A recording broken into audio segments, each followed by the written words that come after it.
Chapter 1, Chapter 1 The Nightmare. Cold water rushed into his lungs as the violent current dragged him deeper into the river. The rain blurred the sky above, and distant voices echoed faintly through the storm. He tried to swim upward, but the river was stronger than his body. His chest burned painfully as his lungs screamed for air. Every movement grew weaker as the current twisted him around like a leaf caught in a flood. The icy water pressed in from every direction. He tried to breathe, but the water filled his mouth. Darkness slowly crept into his vision, and the last thing he remembered was the crushing pressure of the river pulling him under. Then, Asta suddenly sat up. Gah! He gasped loudly, clutching his chest as he desperately pulled air into his lungs. His breathing came in sharp bursts as his body struggled to calm down. For a moment he was certain he was still drowning. But when his eyes slowly focused, something felt wrong. Above him was a wooden ceiling. The room was dim, illuminated by the soft light of early morning filtering through a small window. Several wooden beds were arranged around the room, and the quiet sound of sleeping children filled the air. Asta froze. The panic in his chest slowly faded, replaced by confusion. What? His voice sounded soft. Too soft. He slowly raised his hands in front of his face. Small hands. Thin fingers. Hands that clearly belonged to a child. Asta stared at them for a long moment. Then the memories came. Not slowly. Not gently. They flooded his mind like a broken dam. Another life. Another world. His name. Kartik Varma. He remembered growing up in a small village. He remembered fields stretching across the horizon, the smell of wet soil after rain, and the constant work of caring for animals and land. Later he had studied agriculture in the city, hoping to return home and help improve farming in his village. His father had been a carpenter, and from a young age he had learned how to work with wood. Building animal shelters, repairing fences, and crafting simple tools had always been normal parts of life. He had plans. Plans to start a dairy business. Plans to improve livestock breeding in the village. Plans to build something meaningful. And then the rain came. The river had overflowed after days of storms.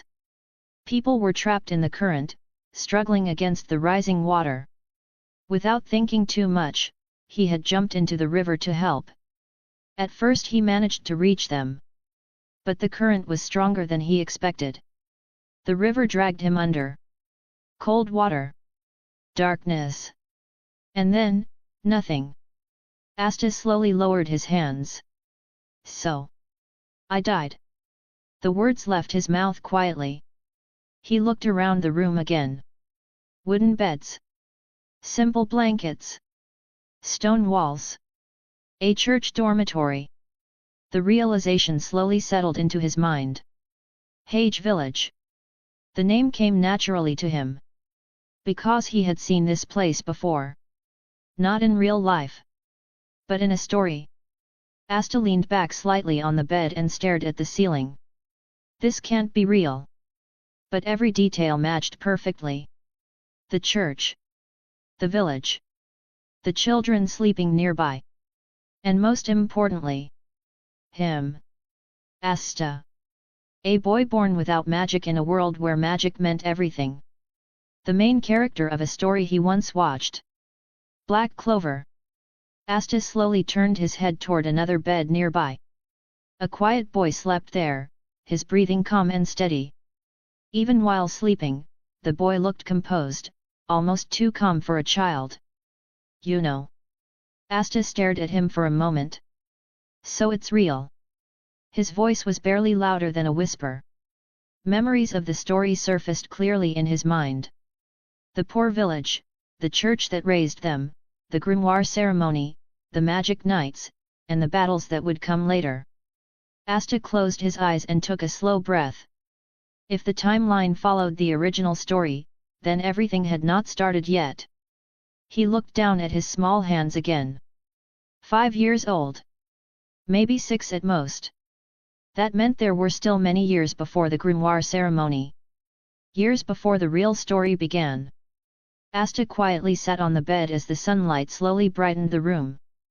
In his previous life, he had been an ordinary man. He worked with farms and animals, built things with his hands, and tried to help his village grow. He had never been a fighter. But this world was different. Here, magic decided everything. People judged strength through mana. Nobles were born with overwhelming magic power. Commoners struggled with small amounts of mana. Those without power were usually ignored by society. And Asta had none. Not a single drop of mana existed inside his body. In a world filled with magic, that should have been the worst possible fate. Yet Asta slowly smiled. Because he remembered the story. Even without magic, the original Asta had never given up. Through endless training and stubborn determination, he had pushed his body beyond what most people thought was possible. And there was something else. Something that made his existence truly unique in this world. Anti-magic. In a world where everything relied on mana, the ability to erase magic itself was incredibly powerful. Anti-magic could destroy spells, cut through mana, and threaten even the strongest magic users. It was the perfect counter to a world built entirely on magic. But that power would only appear much later. Right now, he was just a small child in a quiet village. A child with no magic. A child with a body that needed to grow stronger. Asta rested his arms on the window frame and looked outside. The peaceful fields of Hage village stretched across the landscape, calm and ordinary under the morning sunlight. The original Asta had trained incredibly hard even before turning 15. Every day he pushed his body through endless exercises, refusing to give up despite the world telling him he was powerless. Asta slowly nodded to himself.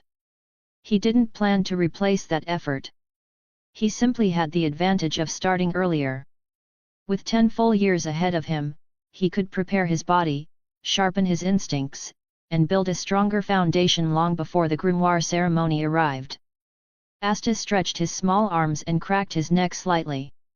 A determined grin appeared on his face. All right. He looked toward the bright sky outside the window. Let's get to work. Chapter 2, The First Step. Morning came quietly to the church in Hage village. The dormitory slowly filled with small sounds as the children woke up one by one. Blankets shifted, someone yawned loudly, and a few younger kids complained about having to get up so early. Asta opened his eyes. For a moment he simply stared at the wooden ceiling above him. His mind still felt strange after everything that had happened. Just last night he had awakened memories from another life. A drowning river. Another world. Another name. Now he was here. Asta slowly sat up and looked around the room. The other children were getting ready for the day, and the familiar sight of the church dormitory made things feel a little more real. Across the room, Yuno was already awake. He was sitting quietly on his bed, calm as usual. Asta watched him for a moment. Then he remembered what had happened yesterday. A few older boys from the village had surrounded Yuno and tried to take the small necklace he always carried. It was the pendant left with him when he was found at the church as a baby. At the time, Asta had rushed forward to help without even thinking. Even though he had no magic and was much weaker, he still stood in front of Yuno and tried to stop them. The fight didn't go well for him, and he was quickly knocked down. But even after that, Yuno stepped forward and protected the necklace himself. That moment had changed something in him. Since then, Yuno had become quieter and more determined than before. That was one of the early events in the story. Seeing Yuno sitting there calmly now made Asta certain. The timeline was correct. Everything had only just begun. Soon the children gathered for breakfast. The long wooden table filled quickly as everyone sat down. Father Orsi said a short prayer before the meal, while Sister Lily helped serve the food. Breakfast was simple. A small piece of bread. A bowl of soup. Just enough for everyone. Asta ate quietly. The food tasted fine, but the portion was small. With so many children living in the church, there simply wasn't enough food to give everyone large meals. When he finished eating, he still felt slightly hungry. It wasn't anything unusual. None of the other kids complained either. Asta simply wiped his mouth and stood up. After breakfast, the children went outside to play like they always did. Some ran around the field chasing each other, while others kicked around a small cloth ball. Asta joined them for a while. They ran, laughed, and played normally. To the other children, it was just another peaceful morning in the village. For Asta, it was simply part of the day. After some time, he slipped away quietly. Not far from the church stood a strange landmark. A giant skull. It was an old, enormous skull resting on the ground near the edge of the village. The bone had turned pale over time, and grass had started growing around it. This was the place where Asta in the original story often trained. Asta stopped in front of it and looked up at the massive bone. So this is the place. The open ground nearby was perfect for training. He started with something simple. Running. Asta jogged slowly across the field near the skull. At first the pace felt easy, but his breathing quickly became heavier. His small legs weren't used to this kind of effort. After a short run he stopped and bent forward, catching his breath. Yeah, this body is definitely weak. He rested for a moment before lowering himself to the ground. Push ups. 1, 2, 3. His arms immediately felt shaky. 5, 7, 10. His breathing became rough and his arms started burning. The small body simply wasn't used to exercise at all. 12, 13, 14. At 15 his arms finally gave up and he dropped onto the grass. Asta rolled onto his back and stared at the sky. That's about what I expected. In his previous life he had never been someone who exercised regularly. Like many people, he had once made those New Year resolutions where you promise yourself that this year you will start going to the gym and become healthier. The first day usually feels exciting. You work out, sweat a lot, and feel proud for finally starting. But the next morning the body becomes sore everywhere, and most people quietly give up after that. Asta had done the same thing more than once in his previous life. Asta stood up slowly and stretched his arms. His muscles already felt tired. Well, that's enough for today. He dusted off his clothes and returned to the church. The rest of the day passed normally. He helped gather some firewood, carried a few buckets of water, and played with the younger kids again. Nothing about the day was special. As evening arrived, the church slowly grew quiet. Dinner was served shortly after sunset. The meal was simple again, similar to breakfast but slightly warmer. Bread and soup filled the table as the children gathered around once more. Asta ate quietly. Even after finishing his portion, he still felt a little hungry. But that was normal here. After dinner, the children spent some time talking or playing before Father Orsi told everyone it was time to sleep. One by one, the lights went out. Asta lay down on his bed and stretched slightly. His arms and legs felt tired from the exercise earlier. Not painfully sore. Just tired. He closed his eyes and soon fell asleep. The next morning came quickly. Asta woke up and stretched his arms. For a moment he waited for the soreness he expected. But nothing happened. His body felt normal. He blinked a few times. Hey! It was strange, but maybe yesterday's exercise had simply been too light. After breakfast he walked toward the skull again. Morning dew still covered the grass. Asta started running first. The pace felt slightly easier today, though he didn't think much about it. After a short run he stopped and lowered himself to the ground. Push ups. 1, 2, 5, 10. His arms burned again, but the exhaustion came slightly slower. 12, 13, 14, 15. 16. 17. His arms finally gave up and he collapsed onto the grass. Asta stared up at the sky while catching his breath. That's new. Yesterday he had barely reached 15. Today he had done 2 more. It wasn't a huge difference, but it was noticeable. Asta sat up slowly. Maybe I just tried harder today. That sounded reasonable enough. So he didn't think too much about it. But over the next few days, the same thing kept happening. Every morning he returned to the skull. Every morning he trained a little. Running. Push-ups. Small exercises. And each day felt just slightly easier than the last. After about a week, Asta sat on the grass after finishing his training. Sweat covered his forehead as he looked down at his arms. Okay. This time he couldn't ignore it. His body was improving faster than it should. Not dramatically. Just a little. But it always happened after sleeping. Asta looked toward the sky and smiled slightly. If that's how it works, then every bit of hard work might pay off faster than it ever did in his previous life. Chapter 3, Chapter 3 Food and Limits. The rain from the previous night had washed over Hage village, leaving the fields damp and cool in the morning. The grass around the church still carried small drops of water, and the dirt path leading toward the forest was darker from the moisture. After breakfast, the children of the church ran outside like usual.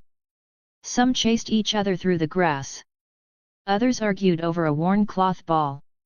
Laughter filled the yard while Sister Lily watched them from near the entrance of the church. Asta wandered toward the edge of the field. He wasn't planning to go far. The small breakfast of bread and soup had disappeared from his stomach almost immediately, and the familiar hunger had already returned. His body needed more food now. Over the past week he had confirmed something important. Every day he trained. Every night he slept. And every morning his body improved slightly. At first he thought it was just normal progress, but after several days the pattern became clear. Recovery happened too quickly. Faster than it should. Asta looked at his hands while flexing his fingers. So it really is something like a cheat. It wasn't a magical system or anything dramatic. Just a simple effect. Train during the day. Sleep at night. Wake up a little stronger. A body that adapted faster than normal. Asta quietly gave the ability a name in his head. Limit Break Physique. It fit perfectly. But that ability had a cost. The more he trained, the hungrier he became. Which meant he needed to find more food. As he walked closer to the forest, a voice called out. Asta. He turned around. Sister Lily stood near the church steps with her arms folded gently. Don't go too deep into the forest, she said. The outer edge is fine, but stay where we can still see you.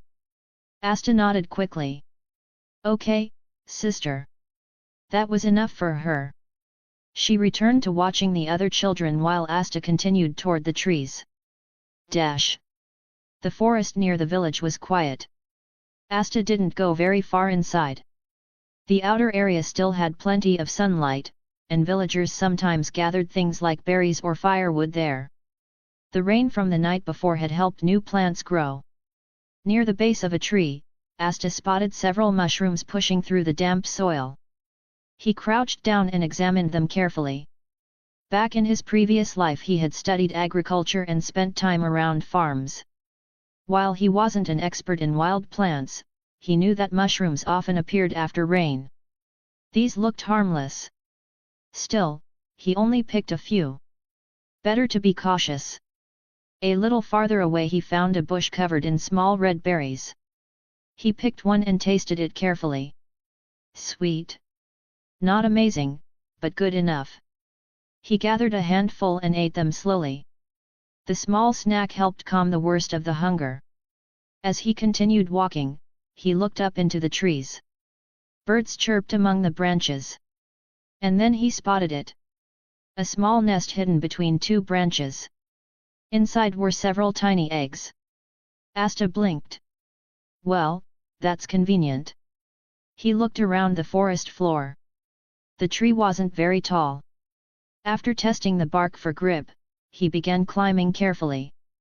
His body was still small, but the past week of training had made him slightly stronger and more stable. He slowly reached the branch where the nest rested. Inside were 4 small eggs. Asta carefully picked up 2 of them. Sorry, he muttered quietly to the birds.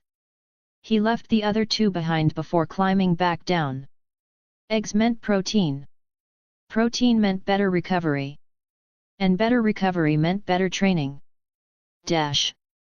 A little later, Asta returned to the open field near the giant skull. The massive bone structure sat silently in the grass, just like always. The area around it had become his training ground. But first, food. Asta gathered a few dry sticks and small branches scattered around the field. The rain had passed during the night, so some of the wood under the skull was still dry. After collecting enough sticks, he arranged them into a small pile. Starting a fire wasn't easy without tools, but after several tries he managed to create a small flame by striking stones together and feeding the sparks into dry grass. Soon a small fire crackled quietly beneath the skull. Asta placed a flat stone near the flames. He cracked the bird eggs carefully and let them cook on the warm surface. Then he placed the mushrooms beside them. The smell wasn't amazing. There was no salt. No seasoning. Nothing fancy. But when the eggs turned solid and the mushrooms softened from the heat, Asta didn't hesitate. He ate everything quickly. The food was simple and plain, but to his hungry body it felt perfect. Warm. Filling. Exactly what he needed. Asta wiped his hands on the grass and stood up. Now he could train. He started with running. The damp grass made the ground slightly slippery, but he kept a steady pace around the skull. His breathing became heavier, yet compared to his first day the difference was clear. His stamina had improved. After several laps he slowed down and rested for a moment before lowering himself to the ground. Push UPS. 1. 2. 5. 10. His arms began to burn, but the exhaustion arrived slower than before. 15. 20. 22. 23. 24. 25. Finally his arms gave out and he collapsed onto the grass. Asta lay there for a moment, breathing heavily while staring at the cloudy sky above. 25. A week ago he could barely reach 15. Now he was pushing past 20. Slow progress. But reliable. Asta sat up and looked at his hands again. His ability was simple. Train. Sleep. Improve. The cycle repeated itself every day. And if his limit break physique continued working the same way, then every night of sleep would quietly push his limits a little further. Asta glanced toward the forest. The berries. The mushrooms. The bird nest. A small smile appeared on his face. Training alone wouldn't be enough. If he wanted to grow stronger, he would also need to solve the problem of food. And the forest might be the perfect place to start. Chapter 4, The First Birds. During the next few days, Asta spent more time near the forest edge outside Hage village. He didn't rush anymore. Instead, he carefully explored the outer parts of the forest, quietly observing where birds built their nests. The first nest he had found earlier still sat in the branches of the same tree, and he continued taking only half the eggs whenever he visited. If there were 4 eggs, he took 2. If there were 3, he took 1. Leaving the rest ensured the bird would keep returning instead of abandoning the nest. But that nest wasn't the only one he discovered. A few days after the first one, Asta found another nest hidden lower in the grass near a group of bushes. This one belonged to a different kind of bird. While the first nest belonged to a small brown tree bird that built its home high in the branches, this second nest belonged to a ground bird. A quail. The bird had spotted feathers and shorter wings, and instead of flying far it preferred to run through the grass when frightened. Asta had noticed the difference immediately. And the moment he realized it, a plan slowly formed in his mind. Eggs were useful. But birds were better. So instead of simply taking eggs every day, Asta began returning to the nests at different times, quietly watching and waiting. That afternoon the forest was calm.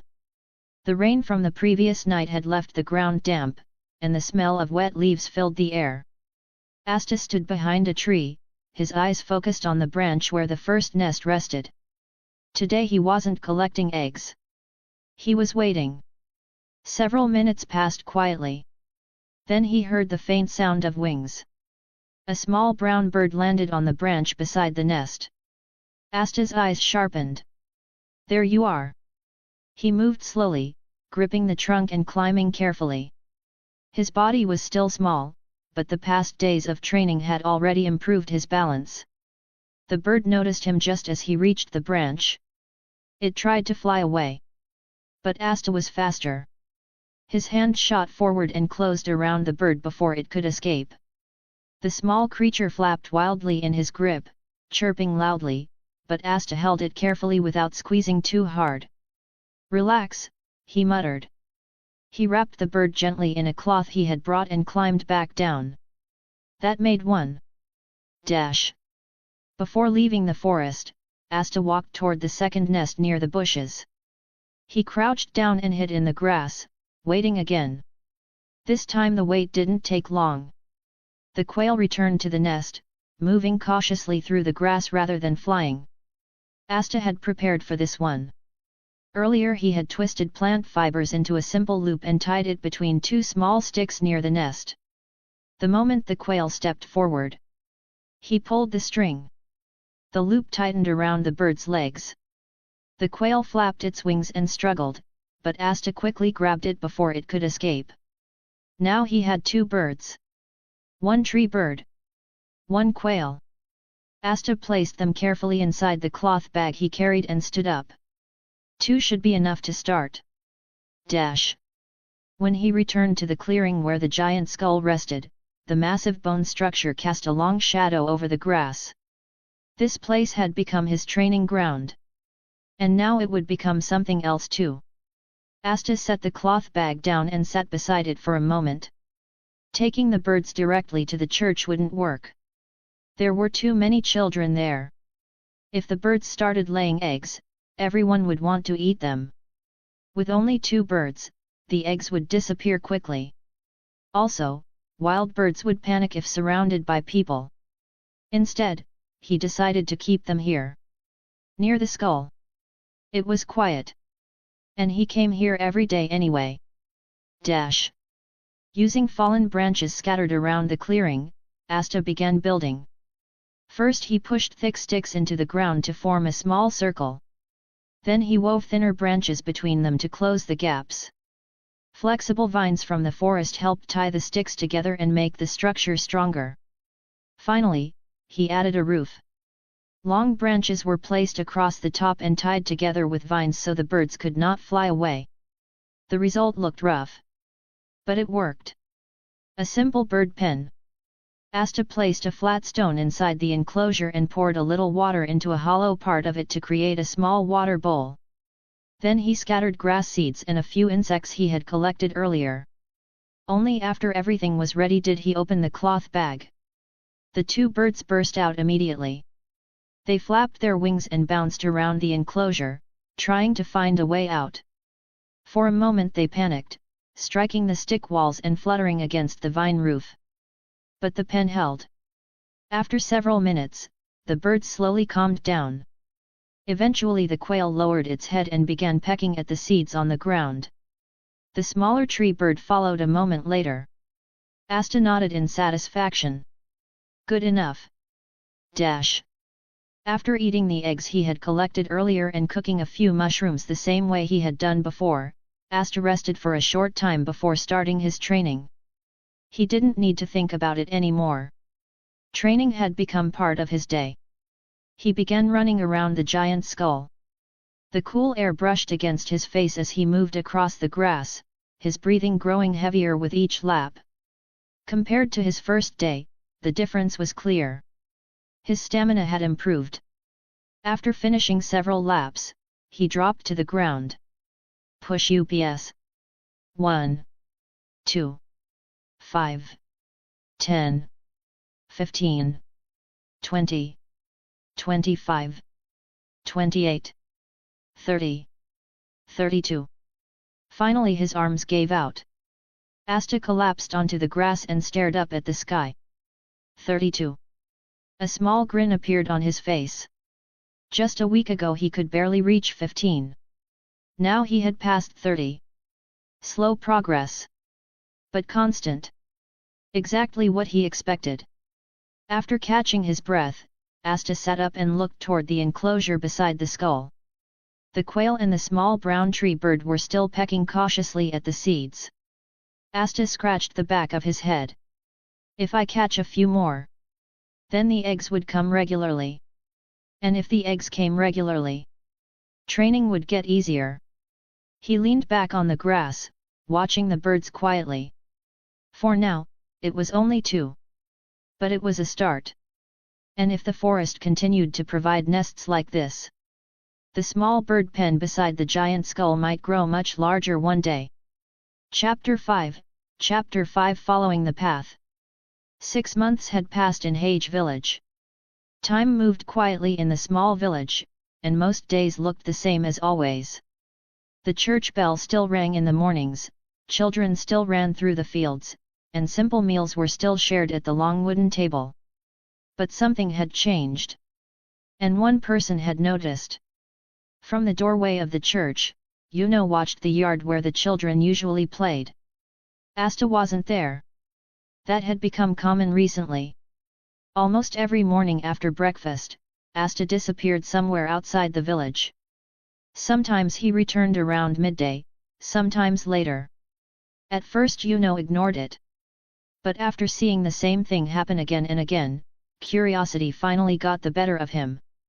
When Asta quietly walked toward the path leading out of the village, Yuno followed. He kept enough distance so Asta wouldn't notice. The path led past the outer fields and toward the trees at the forest edge. The morning air was cool, and the grass still carried traces of dew. After several minutes, the trees began to thin. Yuno stopped behind a large tree and looked ahead. A clearing opened before him. In the center of the clearing lay a massive skull half buried in the ground. It was enormous, far larger than any animal Yuno had ever seen. And near that skull, Asta was training. He ran around the clearing with steady steps, his breathing controlled despite the effort. Sweat covered his forehead, but he didn't slow down. After finishing another lap, he stopped near the skull and dropped to the ground. Push UPS 1, 2, 5, 10, 20. His arms moved steadily as he pushed his body up and down. 30, 40, 50. Yuno watched silently from his hiding place. The number kept rising. Even when his arms began to shake slightly, Asta didn't stop. 60, 70, 80. By the time Asta finally pushed himself up and rolled onto the grass, he had already gone far longer than most people Yuno had ever seen try. Still getting easier, Asta muttered while catching his breath. 6 months ago he would have collapsed much earlier. Now the same training felt lighter. Which meant he needed to push further. Yuno stepped out from behind the tree. You train here every day? Asta jumped slightly and sat up. Ah! Then he blinked. Yuno. You followed me. Yuno walked into the clearing, his eyes moving across the surroundings. That was when he noticed something else. Near the side of the clearing stood a small enclosure made from sticks and woven branches.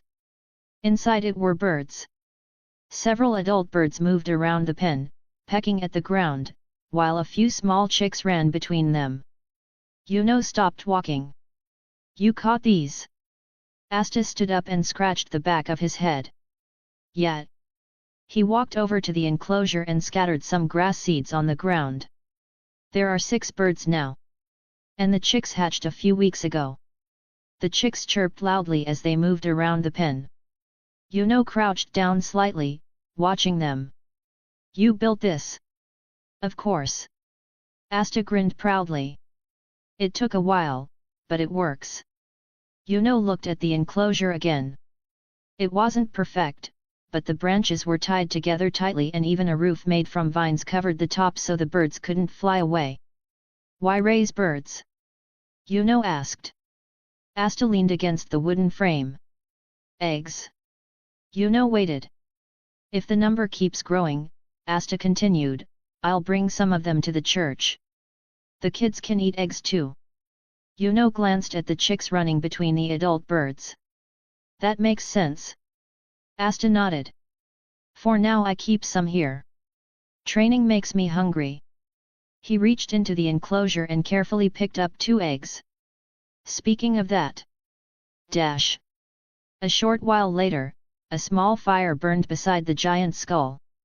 Asta placed the eggs in a small pot of water and added a few mushrooms he had collected earlier. The smell of food slowly filled the clearing. When the eggs were ready, Asta tossed one toward Yuno.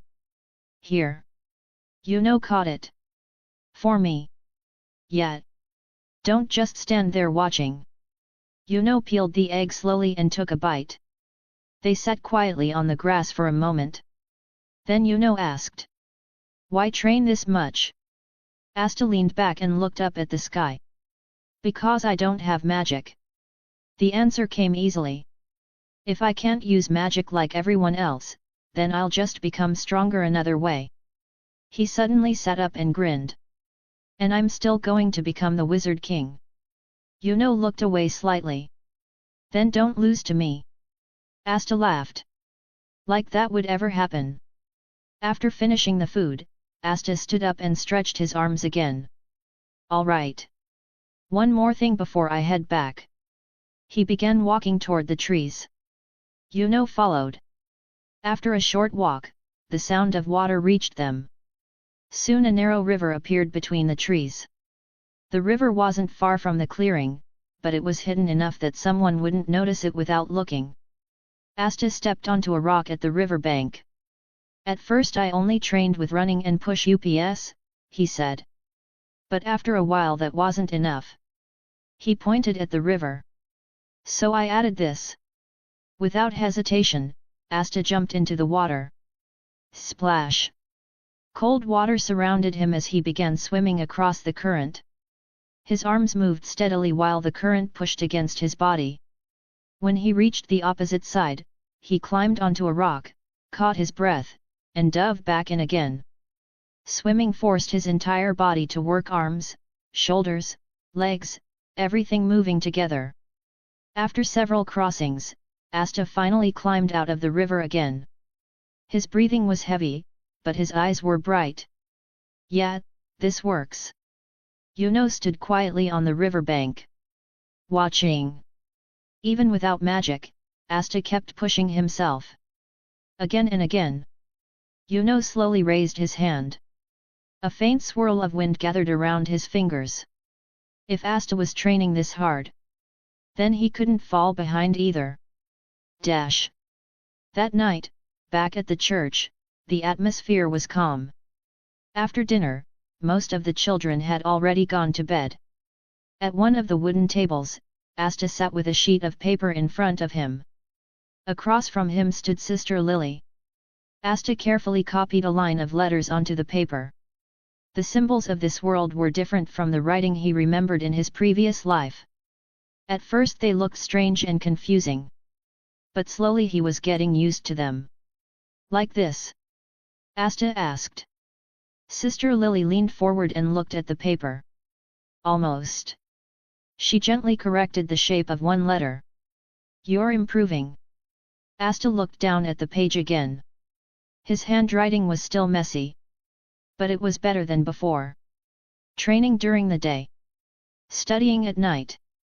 Little by little, things were improving.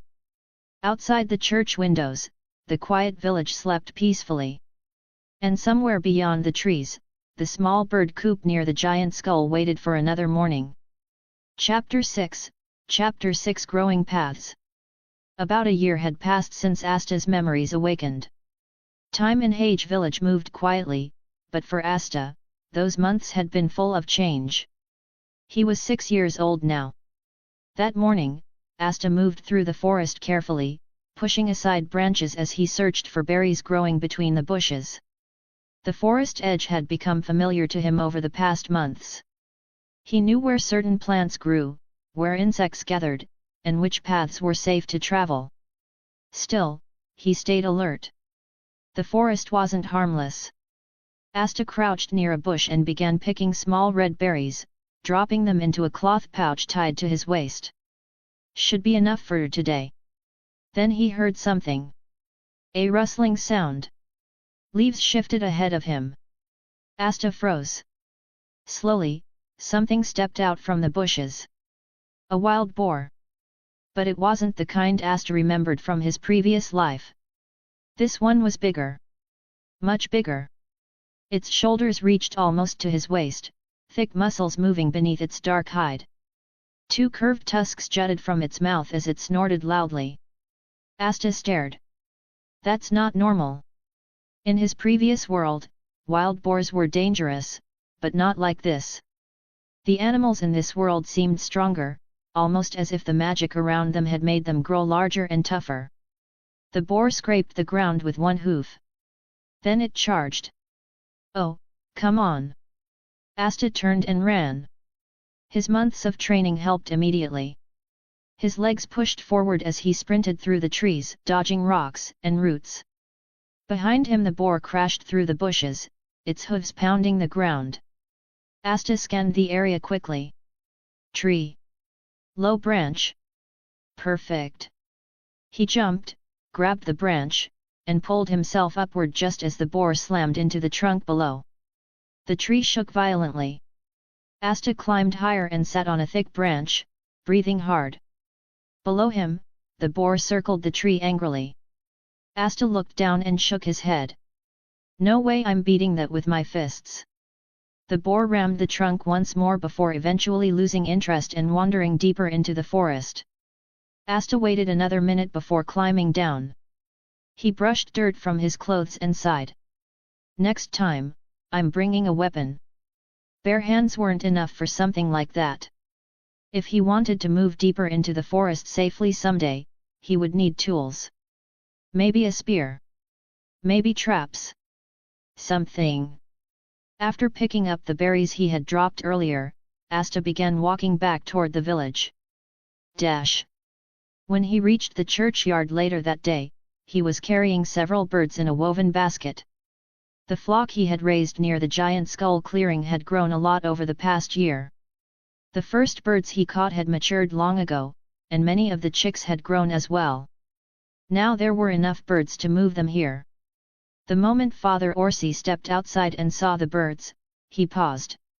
Where did those come from? Asta set the basket down. I raised them. Father Orsi looked at him for a moment. Then something came back to his mind.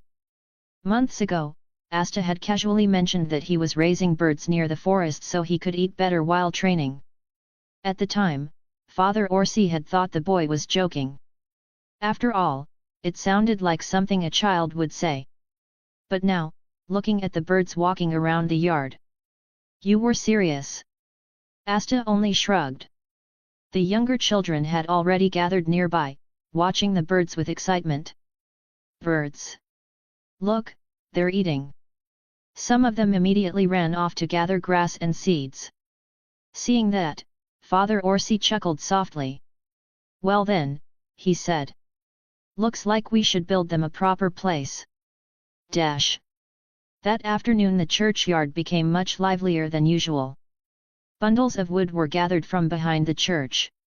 Some of the older kids carried straw while the younger ones collected small branches. At first the wood had to be carried piece by piece.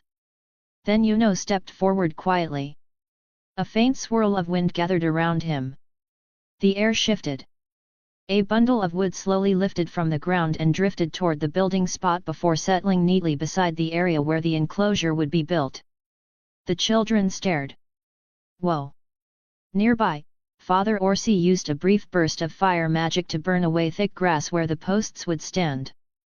The flames were small and controlled, clearing the ground without spreading. Asta quickly stomped out the remaining embers. Good spot. Together they began setting the wooden posts. Asta held the posts steady while Father Orsi pushed them deeper into the ground. Even though Asta was only 6, months of training had made him surprisingly strong. Some of the older children tied rope between the posts to form a fence. Meanwhile Sister Lily arrived carrying a wooden bucket. A gentle glow of water magic appeared as she filled the bucket easily from the well. Soon a small water trough was placed inside the enclosure. There, she said with a smile. They'll need water too. The younger children eagerly scattered seeds and grass inside the pen. Before long, the birds were already pecking happily at the ground. By the time the sun began to lower, the small enclosure was finished. It wasn't fancy. Just wooden posts, a simple fence, and a covered corner filled with straw. But it was safe. The children slowly began heading back inside the church as evening approached. Asta wiped sweat from his forehead and stretched his arms. The work had taken time, but it was worth it. Not far away, Yuno stood near the remaining wood pile.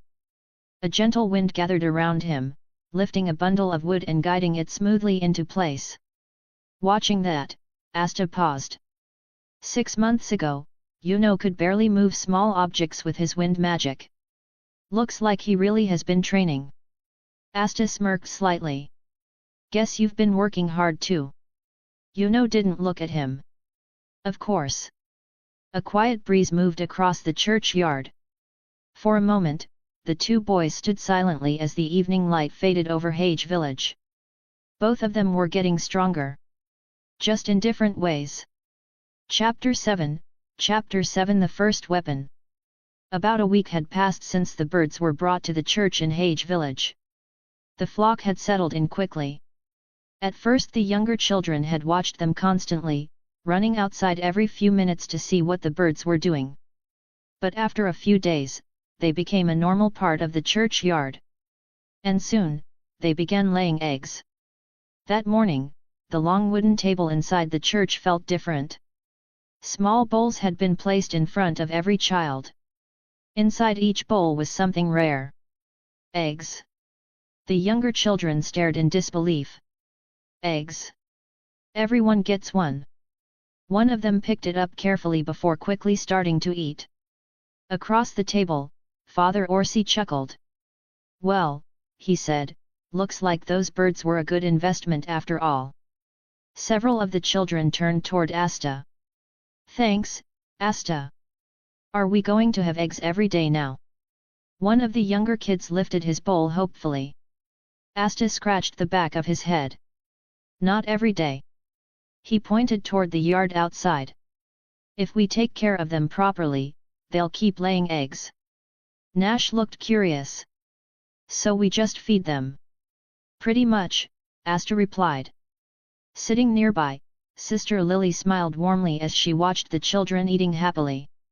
It had been a long time since everyone in the church could enjoy something like this together. Asta quietly finished his food. Training always made him hungry. After breakfast, the children returned to their usual chores. Asta stepped outside and looked toward the forest. The memory of the wild boar from a week ago was still fresh in his mind. Running away had worked that time. But next time might be different. Bare hands definitely weren't enough. He had already thought about making a spear. A wooden spear would be easy to carve. Even a stone spear might work for hunting small animals like rabbits or birds. But that boar. Asta remembered the thick hide and curved tusks. Yet. No way. A weak wooden spear would probably bounce off something like that. Animals in this world were stronger than normal ones. Even without being magical beasts, the mana in the environment seemed to make them tougher. If he wanted something that could actually hurt a creature like that, he needed iron. An axe would work. The problem was obvious. The tools in the church belonged to Father Orsi. If Asta simply asked to take an axe deep into the forest, the answer would definitely be no. Asta thought for a moment. Then an idea formed. Firewood. The church always needed firewood. If he volunteered to gather it regularly, then using the axe would be completely normal. Asta nodded and walked toward the back of the church. Father Orsi was organizing tools near the wood pile. Father, Asta said. Father Orsi looked down. Yes. I was thinking. I could help gather firewood for the church. Father Orsi raised an eyebrow. You? Asta nodded. There's a lot of fallen wood near the forest. I'm already outside training most days anyway. Father Orsi studied him for a moment. A 6-year-old asking to chop wood wasn't exactly normal. But Asta had proven something over the past year. The boy trained constantly. He carried things heavier than most children his age. And he rarely complained. Finally Father Orsi sighed. Well, the church can always use more firewood. He picked up the iron axe from beside the wood pile. But if you're going to use this, you do it properly. He placed a thick log on the chopping block. Watch first. The axe rose. Then came down. Thud. The log split cleanly. Control matters more than strength, Father Orsi said calmly. He adjusted the position of the log. Keep your feet apart. If you lose balance, the blade could slip. Then he handed the axe to Asta.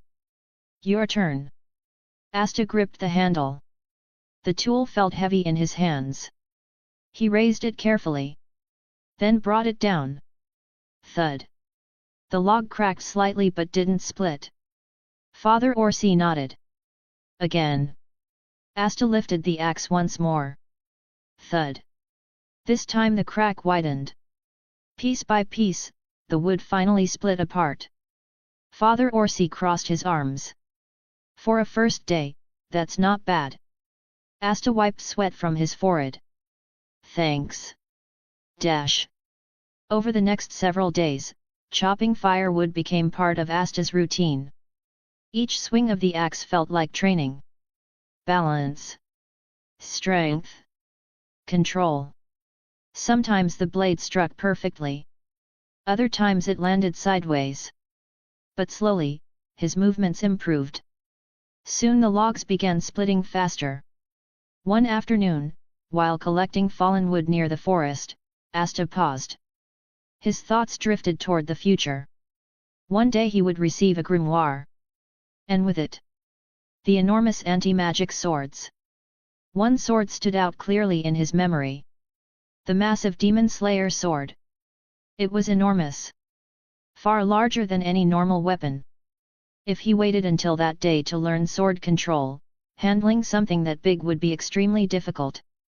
But if he started practicing now, then later he could focus on controlling anti-magic itself instead of learning basic sword movement. Asta nodded slowly. All right. That afternoon he walked deeper into the forest near the giant skull clearing. He searched carefully. The first fallen trunk he tried was soft and cracked too easily. Too weak. The next one was partly rotten. He moved on. Finally he found a thick fallen tree trunk that still felt solid. This one. Using the axe, he began carving. Piece by piece, he cut away the wood. The shape slowly began forming. It took a long time. By the time he finished, the sun had already started lowering behind the trees. Asta leaned the wooden sword against the trunk and stepped back. Big. It wasn't nearly as massive as the Demon Slayer sword. But compared to his own height, it was still oversized. Perfect for training. He grabbed the handle with both hands and lifted it. The weight dragged down on his arms. Heavy. Unbalanced. Exactly what he wanted. If he could control something like this now, then someday controlling the Demon Slayer sword would be easier. Asta rested the wooden blade against his shoulder and looked toward the giant skull looming over the clearing. A grin slowly appeared on his face. When the day comes. When my grimoire appears. I'll be ready. Chapter 8, Chapter 8 Pushing the Limit. The morning in Hage village began quietly. The church was just starting to wake up when Asta slipped outside with the oversized wooden sword resting on his shoulder. His training routine had grown heavier over the past year. What had started as simple exercises had slowly turned into a full daily schedule meant to strengthen every part of his body. Today would be no different. He reached the skull clearing just as the sun rose above the trees. The massive skull still stood like a silent guardian over the field where he trained every day. Asta placed the wooden sword against a rock and started with the first part of his routine. Running. He sprinted across the clearing, circling the open field several times. His breathing deepened as his legs warmed up. After several laps, he slowed to a jog before finally stopping. Next came strength training. Asta dropped to the ground and began push-ups. 10. 20. 50. His arms moved steadily as he continued. 100. 120. His breathing grew heavier, but he didn't stop. 150. When he finished, his arms trembled slightly, but he pushed himself back to his feet. This level of exercise had once seemed impossible. Now it was simply the beginning. The next part of training took him toward the trees surrounding the clearing. Climbing had become an important exercise. Asta jumped upward and grabbed the rough bark of a nearby trunk before quickly pulling himself higher. Within seconds he reached the branches. The branches swayed gently as he shifted his weight. Carefully, he moved from one branch to another. Sometimes he crouched and jumped between them. Other times he simply walked slowly along a thick branch while keeping his balance. The goal wasn't speed. It was control. Balance. Awareness of where his body was positioned. Once he nearly slipped while landing on a branch. He grabbed another branch quickly and steadied himself. Still sloppy. After several minutes of moving between the trees, he jumped down and landed on the grass below. Not far away, a fallen log lay across the ground. Asta stepped onto it. This exercise focused purely on balance. He walked slowly along the narrow surface. Step by step. Sometimes he held the wooden sword while doing it. Other times he practiced without the sword so he could focus on his footing. Once he deliberately closed his eyes for a few seconds while standing on the log. When he opened them again, he almost lost his balance. Yet. Not ready for that yet. After finishing the balance training, Asta moved to another area of the clearing. A pile of small rocks lay scattered near the edge of the field. He crouched down and picked one up. This was another exercise he had recently added. Throwing practice. Asta stepped back and chose a large tree trunk several meters away. He threw the rock.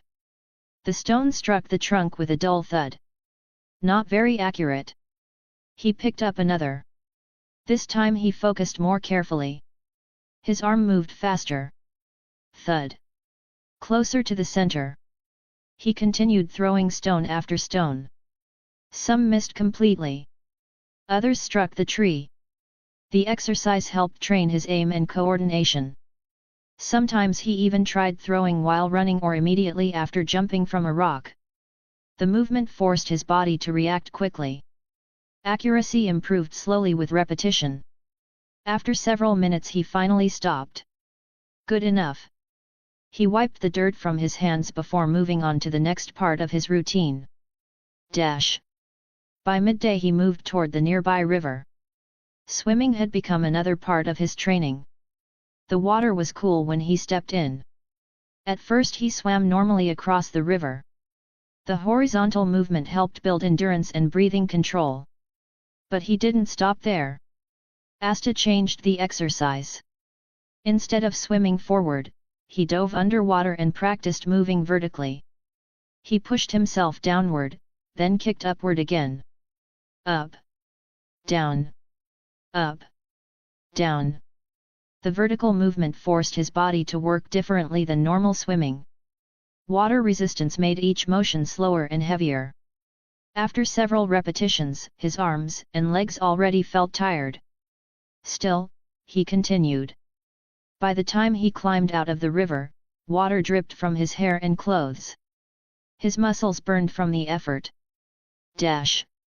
When he returned to the clearing, the sun had begun its slow descent. Now came the final part of training. Asta picked up the oversized wooden sword. The blade was carved from a thick tree trunk and was far heavier than any normal weapon. But that was exactly why he used it. He stood still for a moment, remembering something from his previous life. Back then he had spent plenty of time watching random videos online. Martial arts demonstrations. Slow-motion combat clips. Training explanations. One thing had appeared again and again. True power didn't come from the arms. It started from the feet. The legs pushed the ground. The hips rotated. That rotation traveled through the torso and shoulders until it finally reached the arms and the weapon. Asta adjusted his stance. Then he swung the sword. The blade cut through the air with a loud whoosh. He tried again. This time he focused on rotating his hips as much as possible. Legs. Hips. Shoulders. Arms. The swing felt heavier. Stronger. But after several attempts, pain began to spread across his lower back and waist. That was exactly why most people never practiced like this. Full power swings were dangerous. Over-rotating the body could easily strain muscles or joints. Even worse, repeated strain could cause hidden injuries that took weeks to heal. Most fighters practiced controlled movements instead. They repeated safe motions hundreds of times. But Asta's situation was different. Because of his limit break body, the damage from heavy training disappeared overnight. His muscles recovered faster. His body adapted. So instead of holding back, he committed to the movement completely. 100%. Sometimes even more. He twisted his hips harder and swung again. Then again. Each strike pushed his body closer to its limit. Some swings were sloppy. Some nearly pulled him off balance. But occasionally the movement aligned perfectly. When that happened, the power behind the strike felt incredible. After about 20 swings, his back muscles felt tight and sore. Even lifting the sword again became difficult. But he already knew what tomorrow morning would bring. The soreness would be gone. And his body would be slightly stronger. So he forced out a few final swings before stopping. Breathing heavily, Asta rested the wooden sword on his shoulder and looked toward the sky. Far in the future waited the enormous Demon Slayer sword. Compared to that weapon, this training blade was still small. But if he could master the movements now, then someday he would be ready. Asta took one last breath before starting the walk back toward Hage village as the sun slowly disappeared behind the forest. Chapter 9 Training continues. The forest erupted with movement. Branches shook violently as a small figure shot through the trees. A blur of motion leapt from one branch to another with impossible speed. He caught a branch firmly with one hand and used the momentum to swing forward before landing smoothly on the next branch. The boy barely stayed on each branch for more than a moment before launching himself forward again. His body moved with smooth precision, like a wild animal racing through its territory. Leaves scattered behind him. Below the trees, the forest floor rushed past. If someone from Hage village had seen it, they would have assumed it was some kind of magical beast moving through the forest. But it wasn't. It was Asta. He landed on a thick branch and crouched low, perfectly balanced. Now 9 years old, he had grown far stronger than any normal child his age. His body had become tall and powerful from constant training. Lean muscle covered his arms and shoulders, and his movements carried a quiet strength that most adults in the village didn't possess. Right now his eyes scanned the forest below. The morning forest was alive. A rabbit hopped carefully between patches of grass. Nearby, Two wild quail scratched the soil searching for insects. Asta slowly reached into the pouch tied to his waist. His fingers closed around a smooth stone. For the past few years, he had practiced throwing stones every day. At first he could barely hit a tree. Now it was different. He watched the rabbit carefully. He waited for the right moment and steadied his breathing before throwing the stone. His arm moved forward in a quick motion. The stone cut through the air with terrifying speed. Crack! The rabbit collapsed instantly. The impact had struck the skull with enough force to kill it on the spot. The quail scattered in panic. But Asta had already moved. He dropped from the branch and landed silently on the forest floor. Another stone appeared in his hand. One of the quail tried to escape through the bushes. Thud! The stone struck it hard and knocked it into the dirt. The second bird disappeared deeper into the forest. Asta didn't bother chasing it. One rabbit, one quail. Good enough.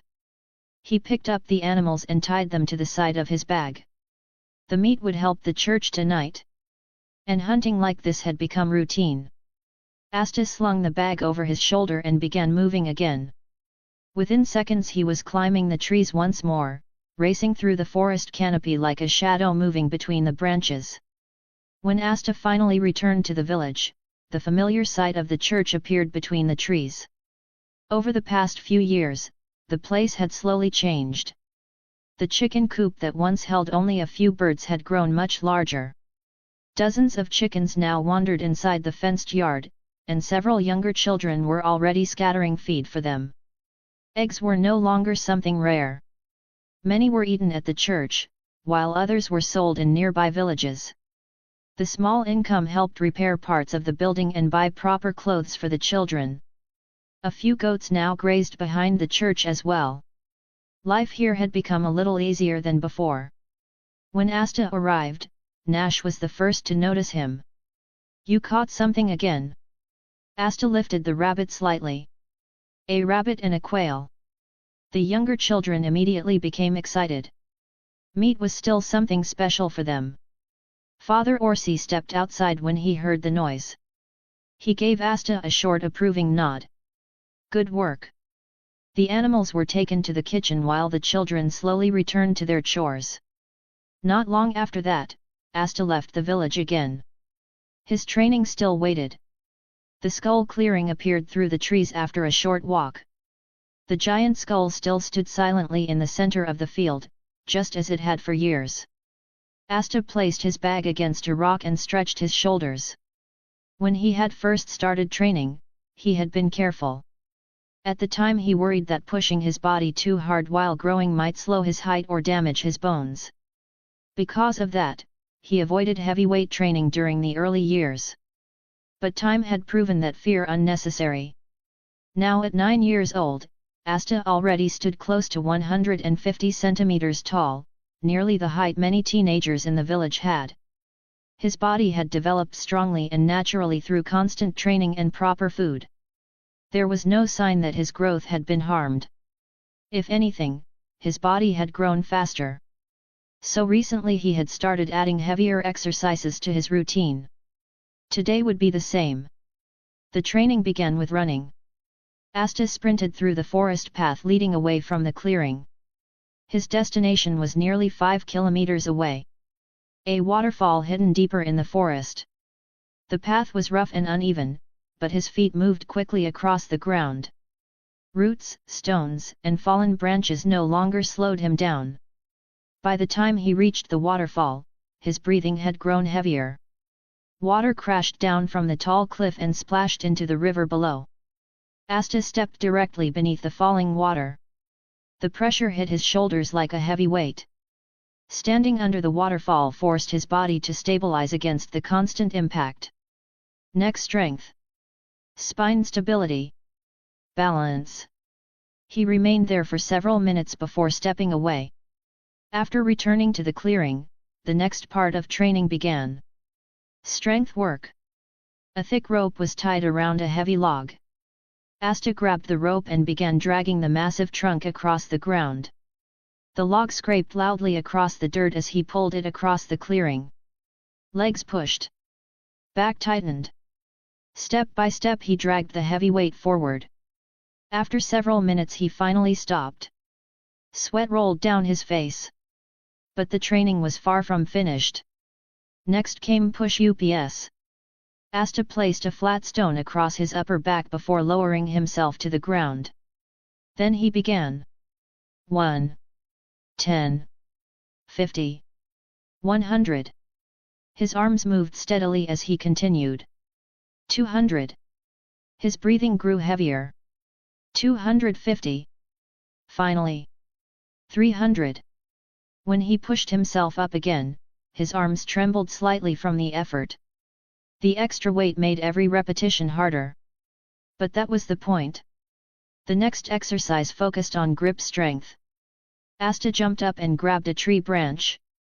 Instead of using his full hand, he supported most of his weight on only his fingers. Then he pulled himself upward. Finger strength and tendon strength were important for controlling weapons. Stronger tendons allowed the body to transfer force more efficiently through every movement. He repeated the motion several times before dropping back down. Finally came the last part of training. A large tree stood near the edge of the clearing. Asta picked up the heavy woodcutting axe resting beside it. The trunk of the tree was thick. A few years ago it would have taken dozens of swings to cut something like this. Now he stepped forward calmly. His feet planted firmly against the ground. His legs pushed. His hips rotated. His shoulders followed the motion. Then the axe moved. Crack. The blade slammed deep into the trunk. A loud cracking sound echoed across the clearing as the tree slowly tilted. A moment later it collapsed to the ground with a heavy crash. Asta rested the axe against his shoulder and looked at the fallen tree. That'll make good firewood. The sun was already beginning to sink behind the forest. Another long day of training had come to an end. And tomorrow, he would push even further. Chapter 10 Training the Mind. Morning arrived quietly at the church in Hage village. But today felt slightly different. The younger children were already gathered around the long wooden table, whispering excitedly. Are they ready yet? Nash asked impatiently. Sister Lily smiled softly as she placed another dish on the table. Be patient. Today was special. It was the day both Asta and Yuno had been found at the church 10 years ago. Their birthday. The celebration was simple, just like everything else in the village. There was no cake.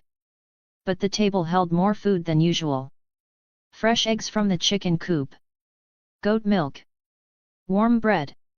Even roasted quail. Warm honey bread brought from the nearby villages. To the children, it felt like a feast. Asta scratched the back of his head awkwardly as everyone stared at him. Why are you all looking at me like that? Nash grinned. Because you're old now. I'm 10, not 50. Yuno sat quietly beside him as usual, eating calmly while the other kids laughed. Father Orsi raised his cup slightly. Well then, he said warmly, happy birthday to both of you. The children cheered. For a short moment the church felt brighter than usual. That night, after everyone had gone to sleep, Asta lay awake on his bed staring at the wooden ceiling. 10 years old. 5 years had passed since the day his memories from another life had awakened. 5 years of training. Running. Climbing. Fighting. Most people from his previous world wouldn't last a week doing what he had done. Even in his old life, he had been the type of person who started exercising with excitement, only to stop after a few days. So why had he managed to continue for 5 years here? Asta thought about it quietly. Then he realized something. His limit break physique didn't only heal his body. Every night when he slept, the soreness disappeared. The fatigue vanished. And every morning felt like the first day of training again. No exhaustion. No mental burnout. It was as if his body and mind reset every night. So that's why. He sat up slowly. If his body could recover endlessly, then maybe he had been training only half of what he could. Until now he had focused almost entirely on strengthening his body. But real fights required more than strength. They required awareness. Reaction. Thinking while moving. Then I should train that too. Asta lay back down again with a small smile. Starting tomorrow. The next morning began the same way it always did. Asta finished his regular training first. Running through the forest paths. Strength training. Climbing trees. Swimming in the river. All the exercises he had repeated for years. Only after finishing those did he begin the new training he had decided on the night before. The first exercise started during his run. Asta sprinted through the forest path at full speed. Branches rushed past his face. Roots and stones constantly appeared under his feet. But today he added something new. 3 steps, inhale. His breathing followed the rhythm of his running. 3 steps, exhale.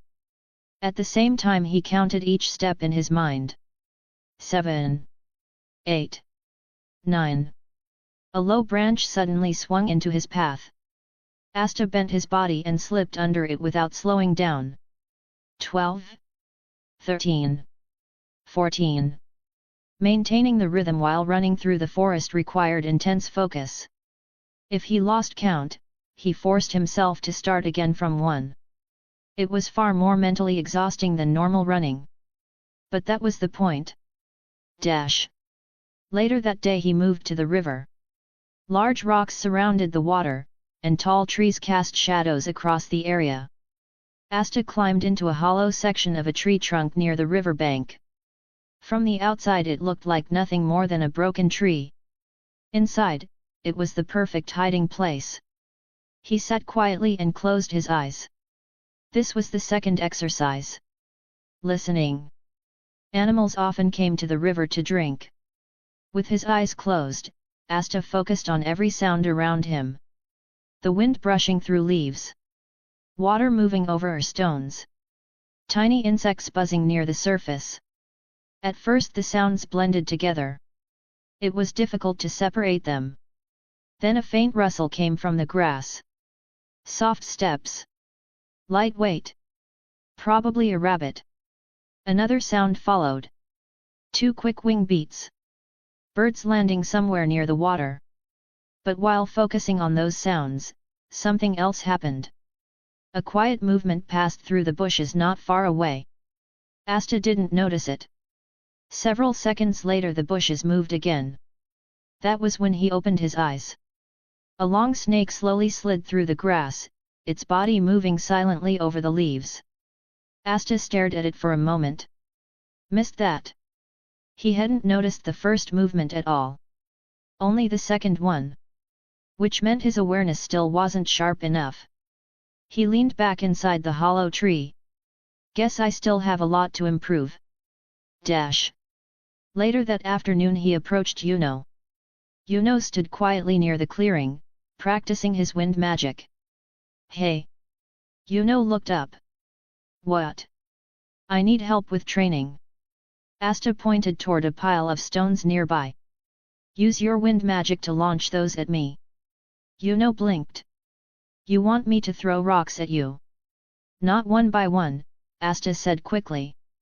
Try 2 or 3 at once. The wind around Yuno's hand began to swirl. Several stones lifted from the ground. The air vibrated slightly as Yuno focused. Then 2 stones shot toward Asta from different directions. Asta twisted his body immediately. One stone passed near his shoulder. The other flew past his legs. Before he could relax, a third stone launched toward his back. He jumped forward just in time. Hey! That one was sneaky. Yuno's expression remained calm. But the wind around him grew stronger. More stones lifted from the ground. This time 3 flew at once. Asta's body reacted instantly. He ducked. Stepped sideways. Then twisted away from another stone. the clearing filled with the sound of rocks striking the ground. For the exercise improved his control over multiple streams of wind magic. For Asta, it forced his body to react to attacks coming from different directions. After several minutes, Asta finally dropped onto the grass, breathing heavily. "All right," he muttered, staring at the sky. "This training might actually kill me."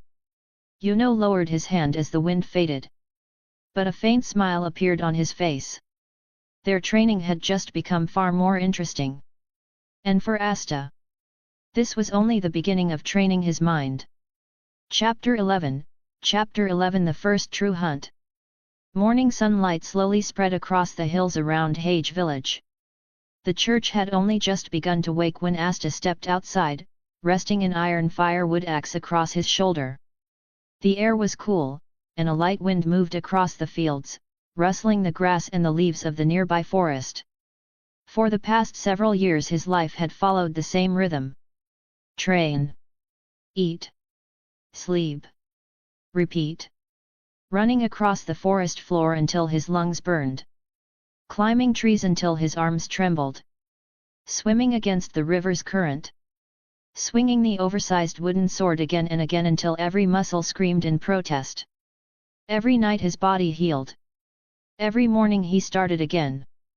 Stronger than the day before.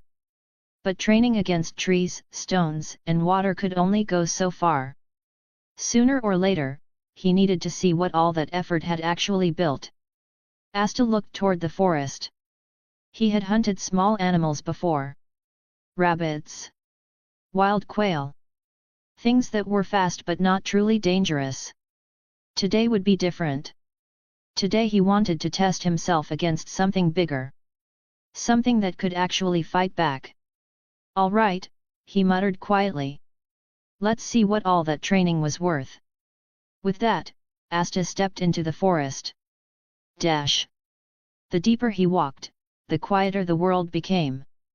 Sunlight filtered through the canopy above, scattering across the forest floor in broken patches of light. Asta moved steadily between the trees. Years of training in this forest had taught him how to move quietly. His feet barely made a sound as he walked across roots and fallen leaves. The wind picked up slightly, brushing through the branches overhead. A few birds scattered deeper into the woods. Then, crack! A heavy sound came from the bushes ahead. Asta stopped immediately. That sound was too heavy to belong to a rabbit. He slowly turned his head toward the noise. The bushes shifted again. Something large was moving inside. Then the leaves parted. And a massive wild boar stepped into the clearing. The animal was enormous. Its shoulders nearly reached Asta's chest, and thick muscles rolled beneath its dark hide with every step. Two curved tusks jutted forward from its mouth like sharpened blades. Asta stared at it for a moment. Then his eyes narrowed. "That's big." But as he looked closer, another realization came to him. This creature was even larger than the boar he had encountered years ago when he was 6. Much larger. The boar snorted loudly and scratched the ground with one hoof. Dust scattered across the forest floor. Then it charged.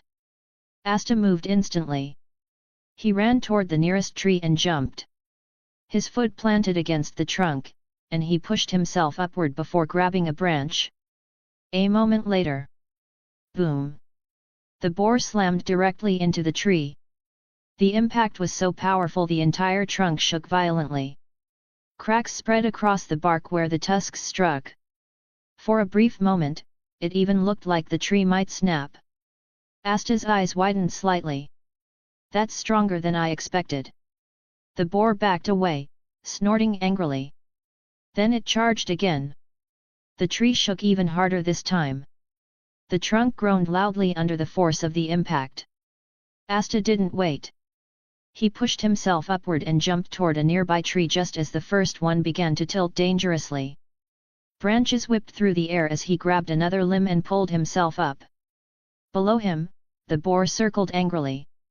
Asta reached into the pouch at his waist and grabbed a small stone. He threw it. The stone struck the boar's hide. It bounced off without doing anything. Figures. He grabbed another stone and threw again. This one struck the boar's shoulder. Still nothing. The boar roared angrily and rammed the second tree. The trunk shuddered violently beneath Asta's feet. Leaves rained down around him. Asta picked up another stone. This time he slowed his breathing. He waited. The boar turned its head slightly. That was the moment. Asta threw. Crack! The stone struck directly into the animal's eye. The boar screamed in pain. Blinded on one side, it began thrashing wildly, smashing into nearby trees and tearing up the ground with its tusks. Then it charged again. But this time it wasn't charging blindly. It was charging toward the tree Asta stood on. Asta moved. He pushed off the branch and leapt into the air. His body dropped straight toward the charging beast. Both hands tightened around the axe handle. The wind rushed past his ears as he fell. The boar looked up. Too late. With all the strength in his body, Asta brought the axe down. Crack! The blade split straight through the boar's skull. The massive body collapsed forward with a heavy thud that shook the ground. For a moment the forest was completely silent. Even the wind seemed to stop. Asta stood there, breathing slowly as he looked down at the enormous animal. Not bad. Dash. Getting the boar back to the village took time. The animal easily weighed more than 200 kilograms. Dragging it through the forest wasn't easy. But after years of lifting stones, logs, and tree trunks, the weight wasn't impossible either. Eventually Asta reached the edge of Hage village. A few children noticed him first. Their eyes widened immediately. Asta! Is that a boar? More children quickly gathered around. They stared at the enormous animal lying behind him. Soon the commotion drew Father Orsi outside the church. The moment he saw the boar, his expression changed. Asta! What were you thinking fighting something like that? He stepped forward quickly. That thing could have killed. Then he stopped. Because Asta bent down and lifted the front half of the boar onto his shoulder. The massive body hung across his back like a heavy sack. The animal easily weighed over 200 kilograms. Most grown men would struggle just to drag something that heavy. Father Orsi stared silently for a moment. The scolding words he had been about to say simply disappeared. Finally, he let out a long breath. Just put it down before you break the ground. Around them, the children continued staring at Asta with wide eyes. None of them could quite believe what they were seeing. Chapter 12 The Town Trip. Morning sunlight slowly spread across Hage village. The churchyard was already active. A wooden cart stood near the gate, and Asta and Yuno were loading it carefully. Large baskets of eggs from the church coop were placed inside first. Over the past few years the chicken coop had grown much larger, producing far more eggs than the church children could eat. Some hens were also placed into small wooden cages. Those would sell well in the town. After that, Asta lifted another heavy bundle and placed it onto the cart. These were leather sheets. Over the past year Asta had hunted many animals in the forest: rabbits, several wild boars, 2 wolves, and even a forest jackal. Instead of wasting the hides, he had learned from a hunter in a nearby village how to turn animal skins into leather. In exchange for some meat from his hunts, the hunter had shown him the process. Cleaning the hide. Stretching it. Drying it. Treating it until it became usable leather. Since then, whenever Asta hunted something large enough, he prepared the leather himself. Now several thick sheets of boar leather, wolf leather, and softer rabbit leather were tied neatly on the cart.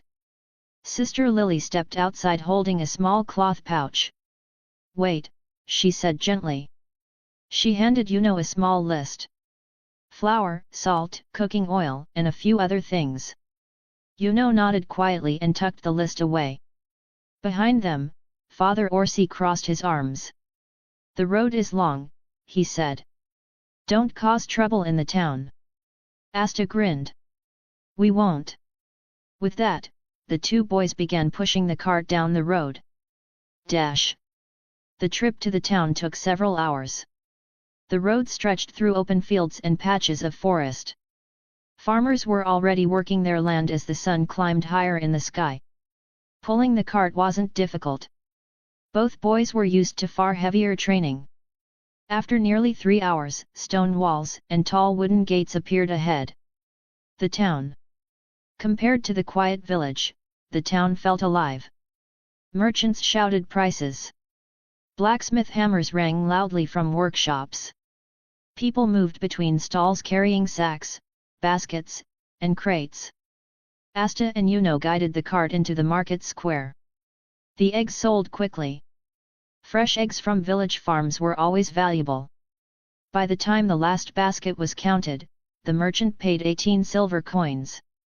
That money belonged to the church. Yuno carefully tied the pouch and stored it separately. Next came the leather. A leather merchant examined the sheets one by one. He stretched a thick piece of boar leather between his hands.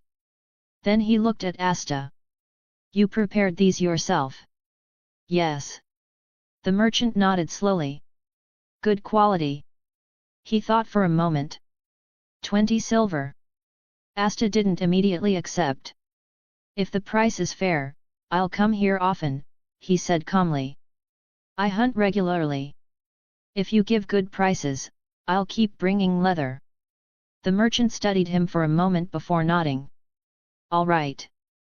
20 silver. The deal was made. Dash. After finishing their sales, the two boys began buying supplies. First stop was the blacksmith. Asta had something specific in mind. I need a training sword, he said. The blacksmith waited. Not sharp. Just heavy. Asta showed the approximate size with his hands. The blacksmith stared. That's not a sword, he said. That's a slab of iron. That's fine. Since the blade didn't need sharpening or balancing, the blacksmith simply shaped a large flat piece of iron. It took less than 2 hours. The finished weapon was huge. Heavy. Perfect for training. Next, Asta bought thick iron chains. He also bought a hammer and a set of chisels. Those would help him break large rocks into pieces for weight training. Grinding stones were added as well for maintaining weapons. Then he purchased several small throwing knives. They were simple blades, but balanced well. Meanwhile, Yuno moved through the market gathering the groceries from Sister Lily's list. Flour. Salt. Cooking oil. A few other small items. Before leaving, Asta also stopped by a small sweets stall. He bought several wrapped candies. For the kids, he said. The vendor smiled. Dash. The sun had begun lowering when they finally left the town. The cart was heavier now with tools and supplies. But neither boy seemed bothered. The road back to Hage village was quiet. The sun had already begun to sink when Asta and Yuno pushed the cart along the dirt road. They had barely left the town behind when 4 rough-looking men stepped onto the road. One of them grinned. Well well, looks like village kids had a profitable day. Another man raised his hand and small flames flickered around his fingers. Fire magic. Beside him, another lifted several rocks from the ground with weak earth magic. Yuno's hand slowly lifted as a swirl of wind gathered around him. But before the men could act, Asta moved first. In a single step he closed the distance and drove his fist straight into the stomach of the closest man. The man's breath exploded out of him as he folded and collapsed to the ground. The other two reacted immediately. A fireball shot toward Asta. At the same moment several rocks flew toward him from the side. Asta twisted his body and slipped past the fireball. The rocks smashed into the ground where he had stood a moment earlier. Before the second attacker could prepare another spell, Asta rushed forward. His fist shot upward. A powerful uppercut lifted the man completely off his feet. As the man fell, Asta grabbed his leg and spun his body. The unconscious body slammed directly into the third attacker, knocking both of them down in a heap. At the same time, the fourth man tried to cast spell. But a sudden burst of wind slammed into his chest. Yuno's magic knocked him flat onto the road. Silence returned. The entire fight had lasted only a few seconds. Asta dusted his hands. "Let's go." Yuno looked at the fallen men quietly. For a long time he had believed magic decided everything. But watching Asta defeat 3 mages with nothing but speed and strength made him think differently. Without saying anything, Yuno grabbed the cart again. The 2 boys continued their walk back toward Hage village. Chapter 13 Trial in the Forest. The clearing near the giant skull had changed a lot over the past year. Where there had once only been open grass and a few scattered stones, a strange training ground now stood between the trees. Heavy rocks lay chained to thick iron links. Some were used for dragging across the ground.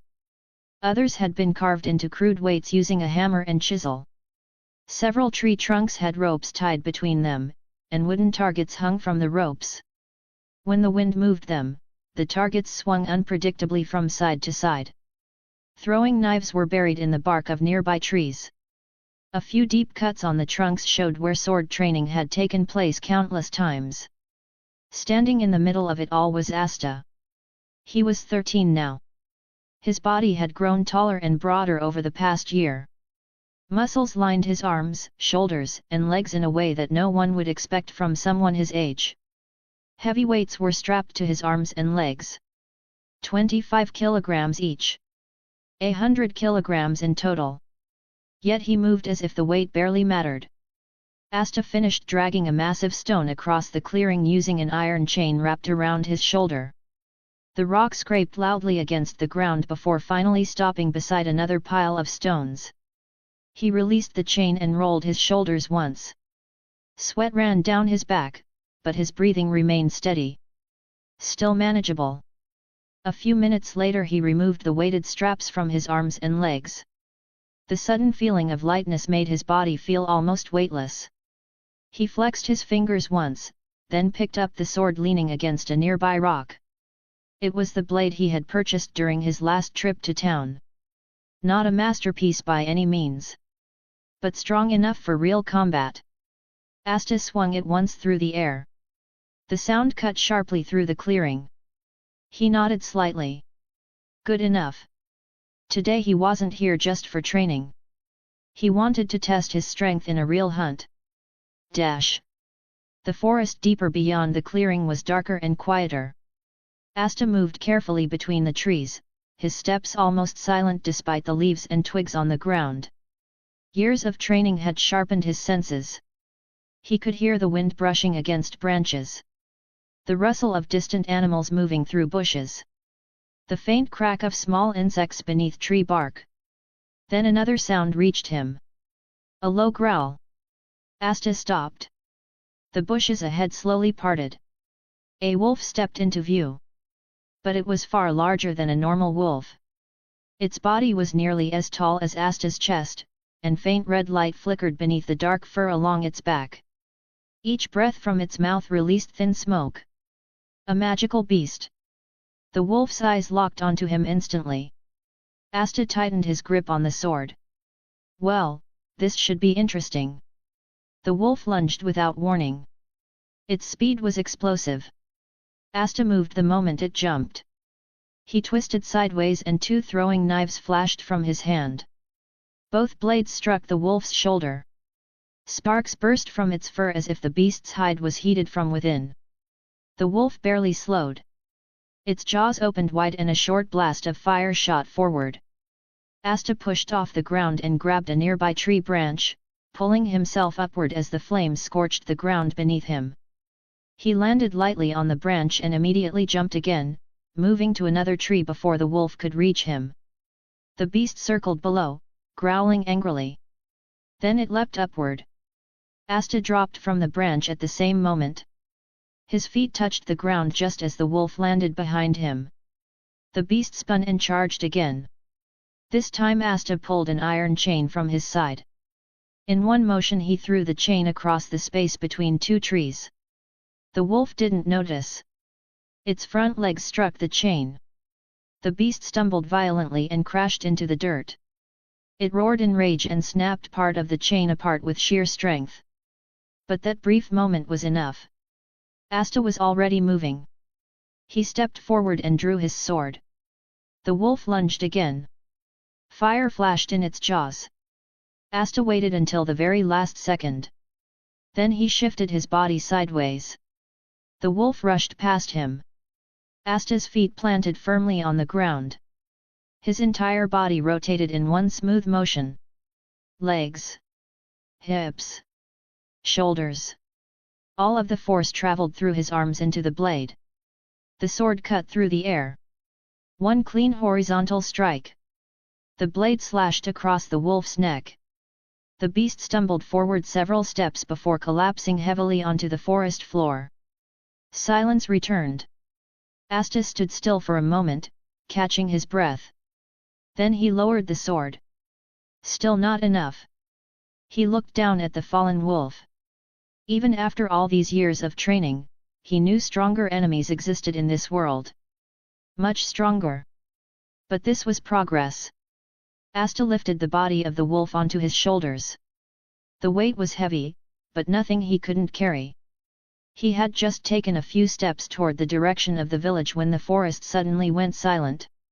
No birds. No insects. Nothing.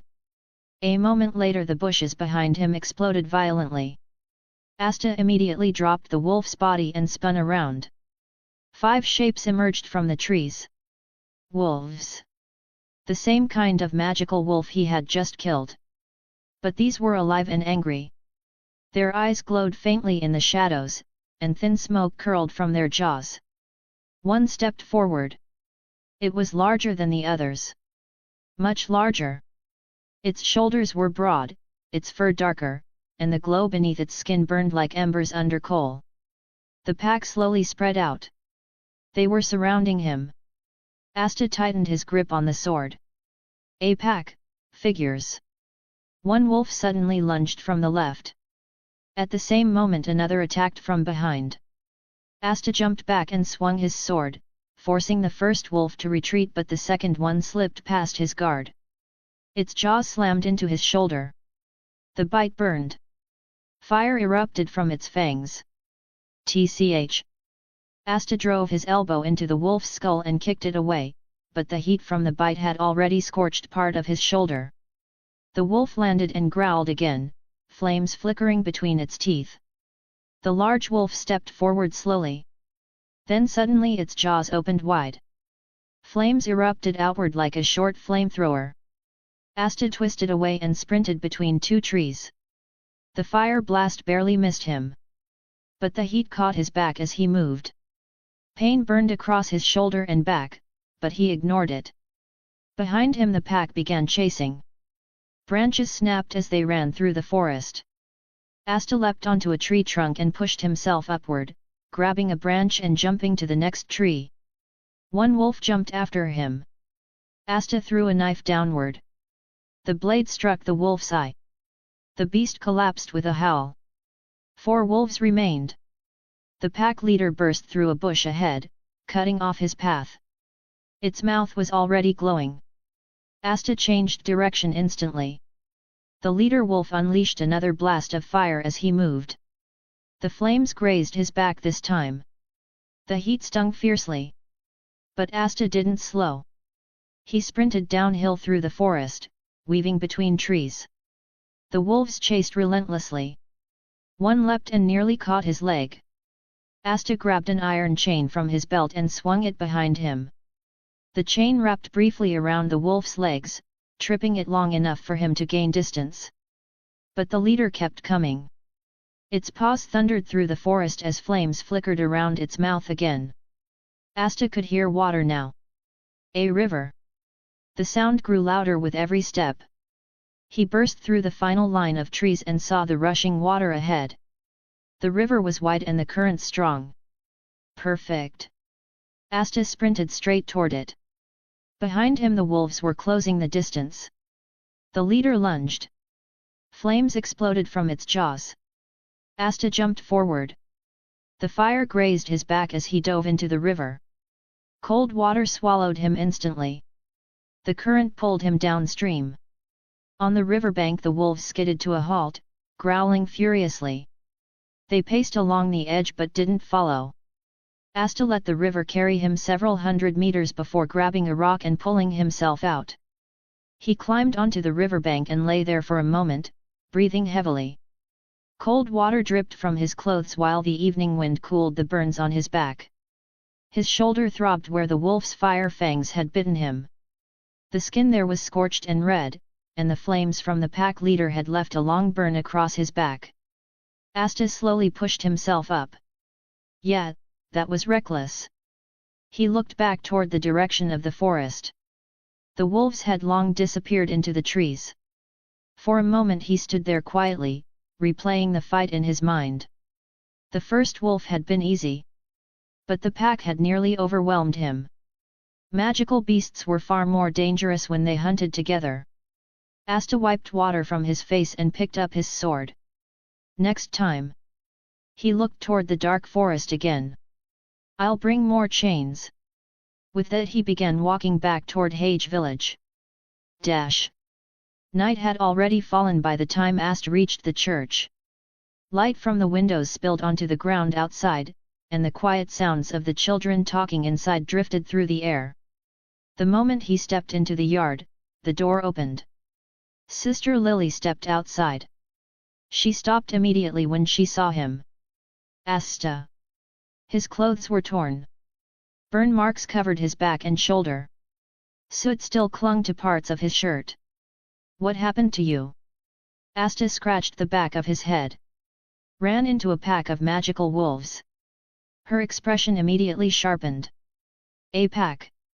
Before he could say anything else, a soft blue glow appeared around her hands. Water magic gathered gently in the air. Stand still. The cool magic flowed over Asta's shoulder and back. The burning pain faded almost instantly as the wounds slowly closed. The scorched skin softened and returned to normal. Asta sighed. That's better. Sister Lily crossed her arms after finishing the healing. You really need to stop doing reckless things. Asta grinned sheepishly. Training. She shook her head, but couldn't hide the worry in her eyes. Next time, be more careful. Asta nodded. Next time. His eyes briefly glanced toward the dark forest beyond the village. I'll be ready. Chapter 14, Chapter 14 Sharpened Instincts. A year had passed. Hage village remained peaceful. The small church stood quietly at the edge of the fields, smoke rising gently from its chimney as children ran around the yard. Life had improved over the past few years. But Asta was rarely seen in the village during the day. Most of his time was spent deeper in the forest. The reason was simple. Strength alone was no longer enough. In the future, his enemies would not be simple animals. They would be magic users, magical beasts, even devils. Against opponents like that, raw strength meant nothing if he could not react fast enough. So for the past year, his training had changed. Instead of only building muscle, Asta focused on something harder. Instinct. Awareness. Reaction. Sensory training. Asta stood in a small clearing with a cloth tied tightly around his eyes. Several wooden trunks were planted around the area like poles. Between them, thick ropes connected the trunks in different directions. At the end of each rope hung a heavy wooden log. Asta reached forward and pushed one log lightly. The moment it moved, the ropes pulled the other logs as well. They began swinging in unpredictable directions through the clearing. Asta stepped forward. He could not see anything. But the air moved. The sound of the swinging wood cut through the wind. One log rushed toward his head. Asta tilted sideways just before it struck. Another came from behind. He ducked. A third swung low toward his legs. He jumped over it. The logs continued swinging wildly, crossing each other at different heights. Some moved fast, others slow. Asta moved carefully through them. Step. Turn. Lean. Jump. Every movement depended on sound, air pressure, and instinct. If his timing was wrong even slightly, the logs would smash into him. Thud. One struck his shoulder. Asta stumbled a step but stayed upright. Still slow. He steadied himself and continued. This exercise was not about perfection. It was about forcing his body to react faster each day. Dash. River training. Later he moved to the river. The current here was strong enough to push a grown man off balance. Asta stepped into the water until it reached his waist. Instead of swimming normally, he turned sideways and began walking across the current. Each step required effort. The water pushed hard against his legs, trying to sweep them away. He adjusted his stance constantly. If he leaned too much, the current would throw him off balance. After crossing halfway, he turned around and repeated the movement back. Then he stepped deeper. Now the water reached his chest. Asta bent slightly and began moving again, pushing sideways against the river. The resistance forced every muscle in his legs and core to work harder. Sometimes the current knocked him back a step. Sometimes he nearly slipped completely. But slowly his movements stabilized. This training strengthened something important. Balance under pressure. Exactly what he would need in combat. Dash. By late afternoon the training ended. Asta stood on the river bank, breathing steadily. His body felt heavy from the day's work, but his mind felt sharp. For a year he had prepared for one thing. The wolves. The magical wolf pack that had nearly killed him before. Last time he escaped. This time he came to finish it. Asta checked the sword at his waist and tightened his grip on the axe before walking deeper into the forest. Dash. Hunting the pack. The forest grew darker as he moved forward. He followed the signs carefully. Burn marks on trees. Claw marks carved into bark. Bones scattered across the ground. This was their territory. Asta slowed his breathing. Then he heard it. A low growl. Another answered from the left. Then another behind him. 5 shapes stepped out from the shadows. The wolf pack. Their bodies were larger than normal wolves, muscles shifting beneath dark fur. Heat shimmered around them. Flames flickered inside their mouths. Magical beasts. Asta did not move. This time, his body was calm. The wolves spread out slowly, trying to surround him. The leader stepped forward. It was bigger than the others. Its eyes burned with red light as flames curled between its teeth. For a moment the forest was silent. Then the leader attacked. The wolf lunged forward with explosive speed. Fire burst from its mouth like a blast. Asta moved instantly. Not backward. Forward. He stepped inside the edge of the flame before it fully expanded. Heat burned across his sleeve as he raised his arm to shield his face. At the same moment his axe swung upward. Crack! The metal edge smashed into the wolf's jaw and knocked the beast sideways. But Asta didn't stop. His other hand already moved. The sword flashed from his waist. 2 wolves attacked at the same time. One fired a blast of fire. The other leaped directly for his throat. Asta pivoted sharply. The sword cut through the air in a fast horizontal arc, forcing the jumping wolf to twist mid-air to avoid losing its head. At the same moment his axe came down from above, smashing into the ground where the second wolf had tried to land. The beast barely jumped away in time. Now the pack understood. This prey fought back. All 5 wolves began circling faster. Asta adjusted his stance. Sword in his left hand. Axe in his right. 2 weapons. 5 enemies. The leader attacked again. This time 2 wolves followed it. Fire exploded toward him. Asta dashed forward instead of retreating. The sword slashed first, cutting across the muzzle of the closest wolf and knocking its fire attack off course. The blast shot harmlessly into the dirt. The second wolf lunged from the side. Asta rotated his body. The axe came around like a hammer, slamming into the wolf's ribs with a heavy crack. The beast flew sideways and crashed into a tree. But another wolf came from behind. Asta sensed the movement. He ducked. Claws tore through the air above his head. His sword stabbed upward instantly. The blade slid between the wolf's ribs. The beast howled and stumbled back. 4 wolves remained. The leader roared. Flames erupted around its body, lighting the clearing in flickering orange light. Then the entire pack charged together. Asta sprinted toward a nearby tree. At the last second he jumped. His foot struck the trunk. He pushed off and flipped over the charging wolves. As he came down, the axe fell first. Thud. The blade buried itself deep into one wolf's spine. Before the body even hit the ground, Asta's sword moved again. A quick slash across another wolf's throat sent blood spraying across the dirt. 3 wolves left. The leader spun around with a furious snarl. Fire blasted from its mouth like a flamethrower. Asta rushed straight through the edge of the flames. Pain burned across his arm. He ignored it. His sword struck first, cutting across the wolf's eye. The beast recoiled blindly. That was the opening. Asta stepped in close. The axe rose high above his shoulder. Then came down with full force. Crack! The leader collapsed. The remaining 2 wolves hesitated. That single moment sealed their fate. Asta moved like a storm. Steel flashed twice. When the forest finally became quiet, 5 bodies lay scattered across the clearing.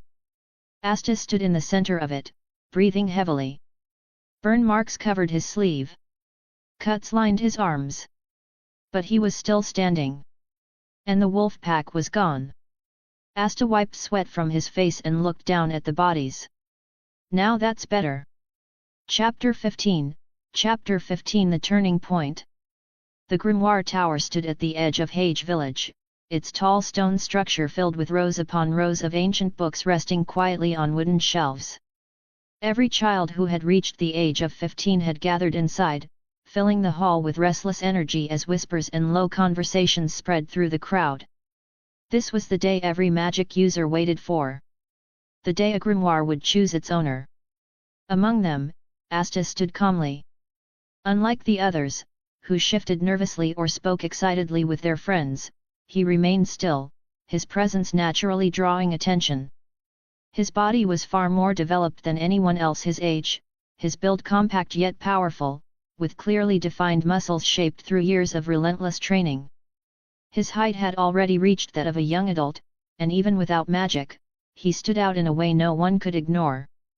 That attention quickly turned into judgment. A pair of nobles standing nearby glanced at him, their expressions shifting from curiosity to clear disdain as they observed his physique. "What is he doing here?" one of them muttered, his eyes narrowing slightly. "He looks like he relies on his body instead of magic." The other gave a quiet scoff, folding his arms as he looked Asta up and down. "Muscles are meaningless here," he said, his tone dismissive. "Magic is everything. No matter how strong your body is, without magic, you're nothing." A faint smirk formed on his face as he leaned slightly closer. "I've heard about him, the boy without magic. So all of that is just for show."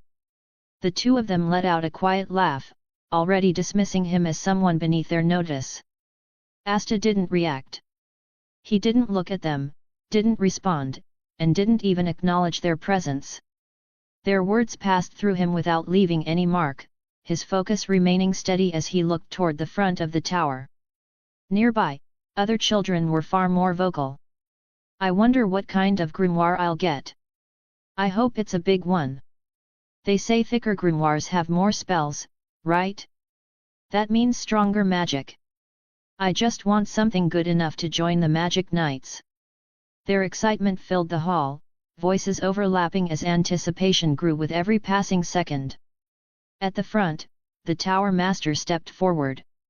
The moment he did, the room gradually quieted, though not completely, as a few lingering whispers continued in the background. His gaze moved across the group, sharp and slightly irritated, before he spoke. "This is the Grimoire Tower. You've all reached the age of 15, and today your grimoire will choose you." His voice echoed lightly through the hall, firm enough to command attention, yet carrying a faint edge of impatience. He paused briefly, scanning the group as some students still shifted and whispered among themselves. "Listen carefully, this region hasn't produced a single magic knight in years. Not one." A few students straightened immediately. Others didn't. The old man's expression hardened.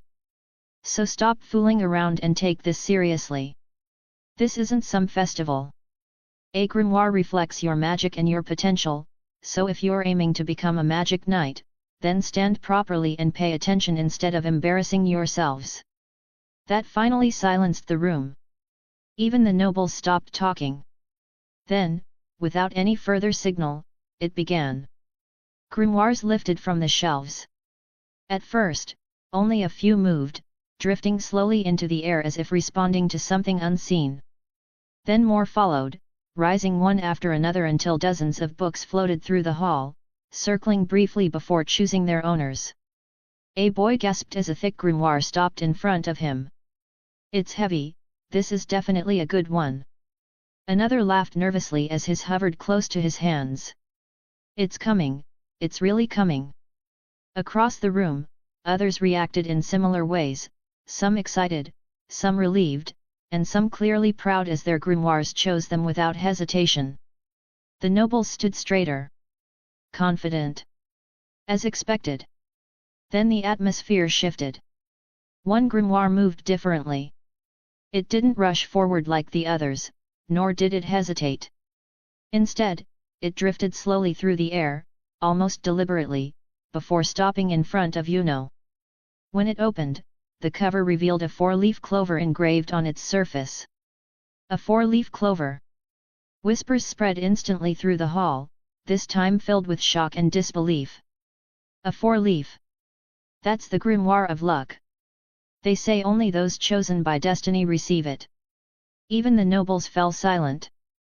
Yuno took the grimoire calmly, his expression unchanged as he held it beside him, completely unaffected by the attention. "I will become the Wizard King," he said, his voice steady and certain, not loud, yet powerful enough to silence the remaining whispers. No one laughed. No one doubted him. Asta watched quietly. There was no surprise in his eyes. No reaction. Just observation. Around him, more grimoires had already chosen their owners, yet none moved toward him. Seconds passed. Then more. The silence around him became noticeable. Why hasn't one come to him? Did something go wrong? He doesn't have magic, right? The whispers returned, softer but sharper this time. Asta stood still. Unmoved. He didn't show disappointment, didn't show frustration, and didn't even look around. Not yet, he thought calmly. After a moment, he stepped back on his own. The ceremony continued. But for Asta, it wasn't over. As the ceremony ended, the crowd gradually began to disperse, the earlier excitement fading into smaller conversations as villagers and children returned to their homes. Yuno remained surrounded for a short time, his four-leaf grimoire drawing attention from everyone nearby, while Asta quietly slipped away without saying much, his expression unchanged as if nothing important had happened. He didn't go back to the church immediately. Instead, he walked toward the edge of the village, heading in the direction of the open field and trees where he usually trained. The evening air had already begun to settle, and the fading light stretched long shadows across the ground as the village noise slowly disappeared behind him. Asta exhaled lightly. It should be about time. He already knew. The memory of what was supposed to happen remained clear in his mind, and although he could interfere early, he chose not to. If he changed the timing too much, the outcome itself might shift, and that was something he couldn't risk. So instead, he waited. Not far from there, Yuno walked alone, the four-leaf grimoire floating quietly beside him as he moved through the path leading away from the village. The attention from earlier had already faded, but his focus had not. That was when two figures stepped into his path. Nobles. Their expressions carried the same arrogance as before, their eyes fixed on the grimoire beside him. So it's true, one of them said, a faint grin forming. A four-leaf clover, and in a place like this. The other raised his hand slightly, magic gathering without hesitation. Let's see if you are actually worthy of it. Without warning, flames surged forward, forming a large wave of fire that rushed directly toward Yuno. Yuno didn't move. At the last moment, wind formed around him, spiraling upward as a controlled current surrounded his body. The flames struck it and split apart instantly, unable to reach him as the wind diverted the attack completely. The noble's expressions tightened. He stopped my magic, without even opening his grimoire. But before either of them could react further, something else moved. Chains.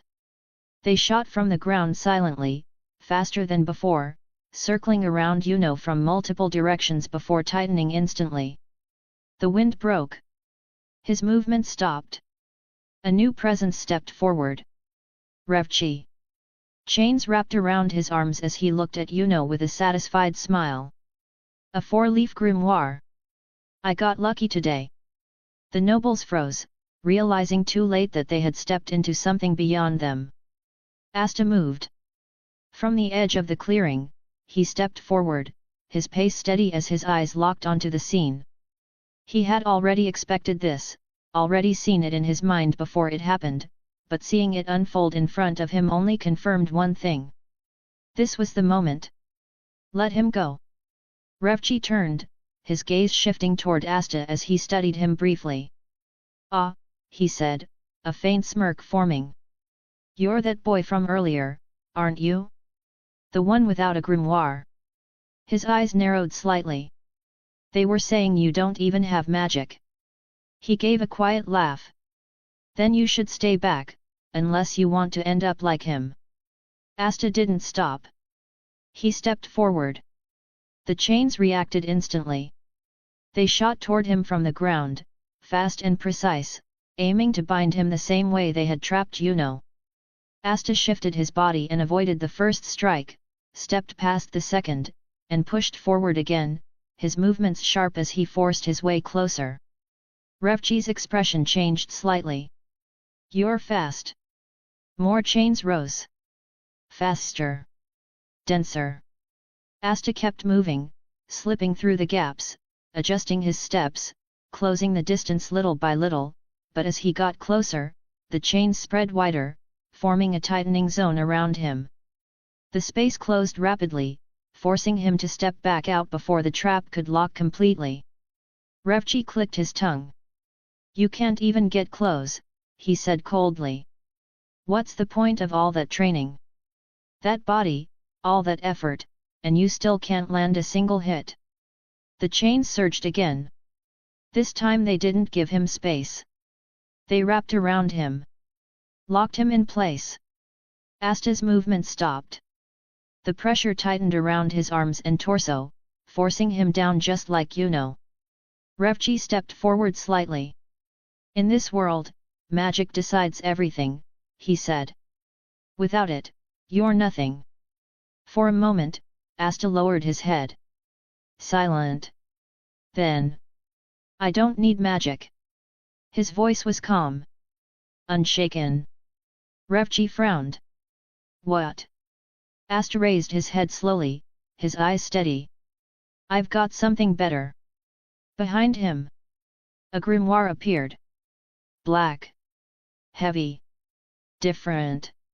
It floated downward and opened on its own, revealing the massive sword within. Revchi's expression shifted. What is that? Asta's hand moved. He grabbed the sword. In the same instant, he moved. A burst of speed carried him forward as the blade swung once, and the chains shattered instantly, their magic erased the moment the sword passed through them. Before Revchi could react, Asta was already in front of him. The strike landed. Clean. Decisive. Silence followed.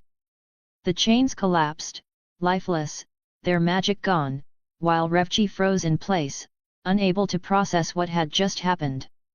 Asta lowered the sword slightly. His breathing steady. His expression calm. Behind him, Yuno watched. Quiet. Focused. Asta turned slightly. I'll become the Wizard King. His voice remained calm. But absolute. Yuno didn't argue. Don't get ahead of yourself. I'm the one who'll become the Wizard King. The wind passed quietly through the clearing as the moment settled, marking the true beginning of Asta's path. Chapter 16 Understanding the Grimoire. After the fight, the town guards eventually arrived on their brooms, collecting the defeated man and questioning the nobles briefly before Taki reading him away. Asta did not stay to watch the rest.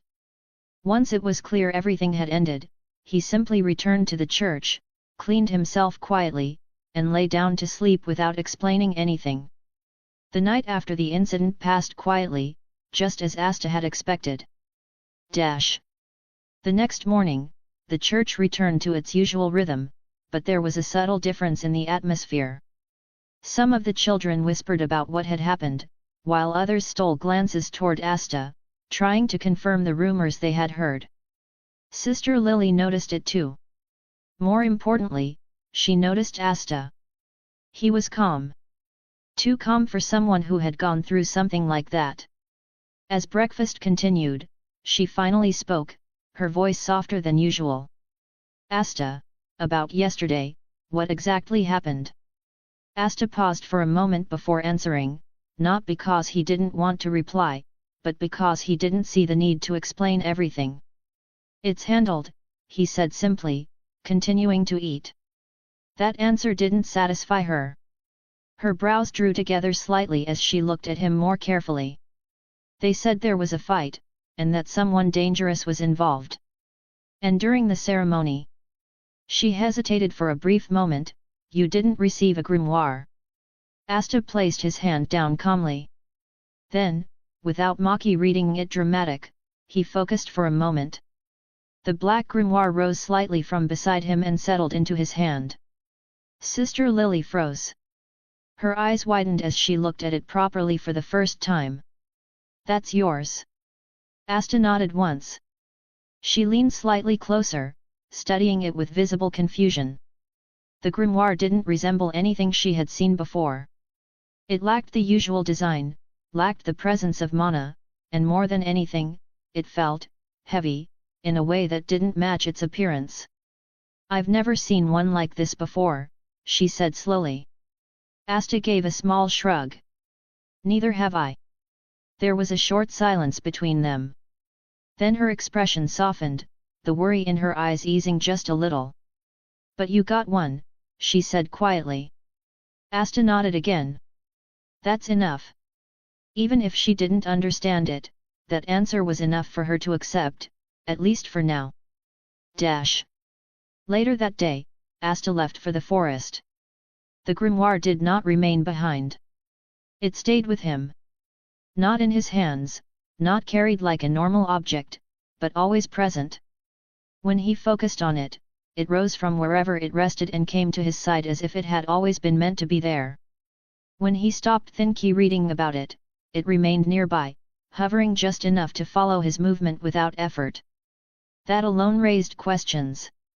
As he walked deeper into the forest, his thoughts returned to something he remembered from his previous life. In the original story, Asta had no magic, yet he was still able to control his grimoire and use his sword. Back then, he never thought deeply about how it worked. It simply happened. But now that he was here, actually holding it, that explanation was no longer enough. If there was no magic, then what was controlling it?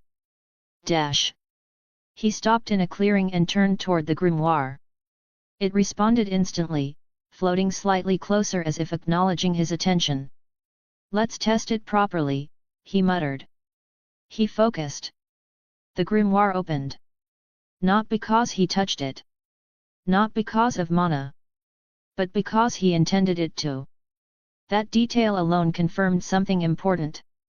It's reacting to thought, not magic. To be certain, he tried again, this time deliberately reducing his focus. The movement slowed. Then stopped. When he focused again, the pages turned. That was enough to confirm it. So it's not automatic. It's linked. Dash. He extended his hand. The sword emerged. It dropped into his grip with its usual weight, forcing his arm to adjust slightly before stabilizing. He didn't swing immediately. Instead, he observed. The blade looked dull. Old. Unrefined. Yet, based on yesterday, that appearance meant nothing. To confirm it, he stepped forward and swung once at a nearby tree. The result was immediate. The blade struck the trunk and cut through it cleanly, the wood giving way far easier than its dull surface suggested. Asta narrowed his eyes slightly. Sharper than it looks. Dash. As the sun began to lower, Asta changed his approach. Now that he had the grimoire, testing the sword's weight and sharpness wasn't enough. If he wanted to truly use it, then he needed to learn how to control the anti-magic itself. He already knew what it was and what it could do, but knowing wasn't enough. He needed to feel it. And the only method he trusted for that was key reading. If anti-magic moved through the sword and connected to him, then he should be able to sense it the same way he sensed his own body. He sat down slowly, placing the sword across his lap. One hand settled on the hilt while the other rested along the flat of the blade, creating a steady point of contact. His focus sharpened. If there was anti-magic flowing through this sword, then he would find it. He closed his eyes and began with his breathing, slow and controlled, allowing his body to settle into a stable rhythm. Instead of rushing, he focused inward first. He felt the pressure beneath him, the weight of the sword resting across his lap, the tension in his muscles, and the steady beat of his heart. One by one, he brought each sensation into focus, building awareness of his entire body. Only after that did he begin the real attempt. Keeping both hands on the sword, he tried to sense beyond his own body, searching for something different, something that didn't belong to him, but was still connected to him through the blade. He held that focus. Didn't force it. Didn't rush it. He simply stayed there, trying to feel it. Days passed as Asta continued trying to learn key reading. He followed what he remembered: steady breathing, still posture, and full awareness directed inward. The goal wasn't random focus, but to awaken that perception properly, the same way it was shown later, where one could sense everything around them without relying on sight. But it didn't work. No matter how many times he tried, there was no change. He couldn't feel anything beyond his normal senses, and nothing new appeared no matter how long he stayed in that state. 2 weeks passed like this. Only then did something finally change. Asta still couldn't do what he remembered from later stages, where awareness spreads naturally to everything around him. That level of perception was far beyond what he could achieve right now. But after holding his focus long enough, he managed something else. He could feel inside his own body. It wasn't wide or effortless. It required time and complete concentration, but once he settled into that state, he could clearly sense the structure of his body, the movement of muscles, the rhythm of his heartbeat, and the flow of everything within him. It was limited. But it was real. So this is the starting point. He couldn't extend it outward yet. He couldn't maintain it for long. And if his focus broke, everything disappeared instantly. Even so, it was enough. Now that he could sense within his own body, Asta moved to the next step. Keeping both hands on the sword, he entered that same state again, this time shifting his awareness through the point of contact. At first, there was nothing. Then, faintly, something appeared. A thin presence. It moved quietly along the connection between his body and the sword, barely noticeable unless he held his focus completely steady. Asta kept watching it. Anti-magic. It wasn't strong.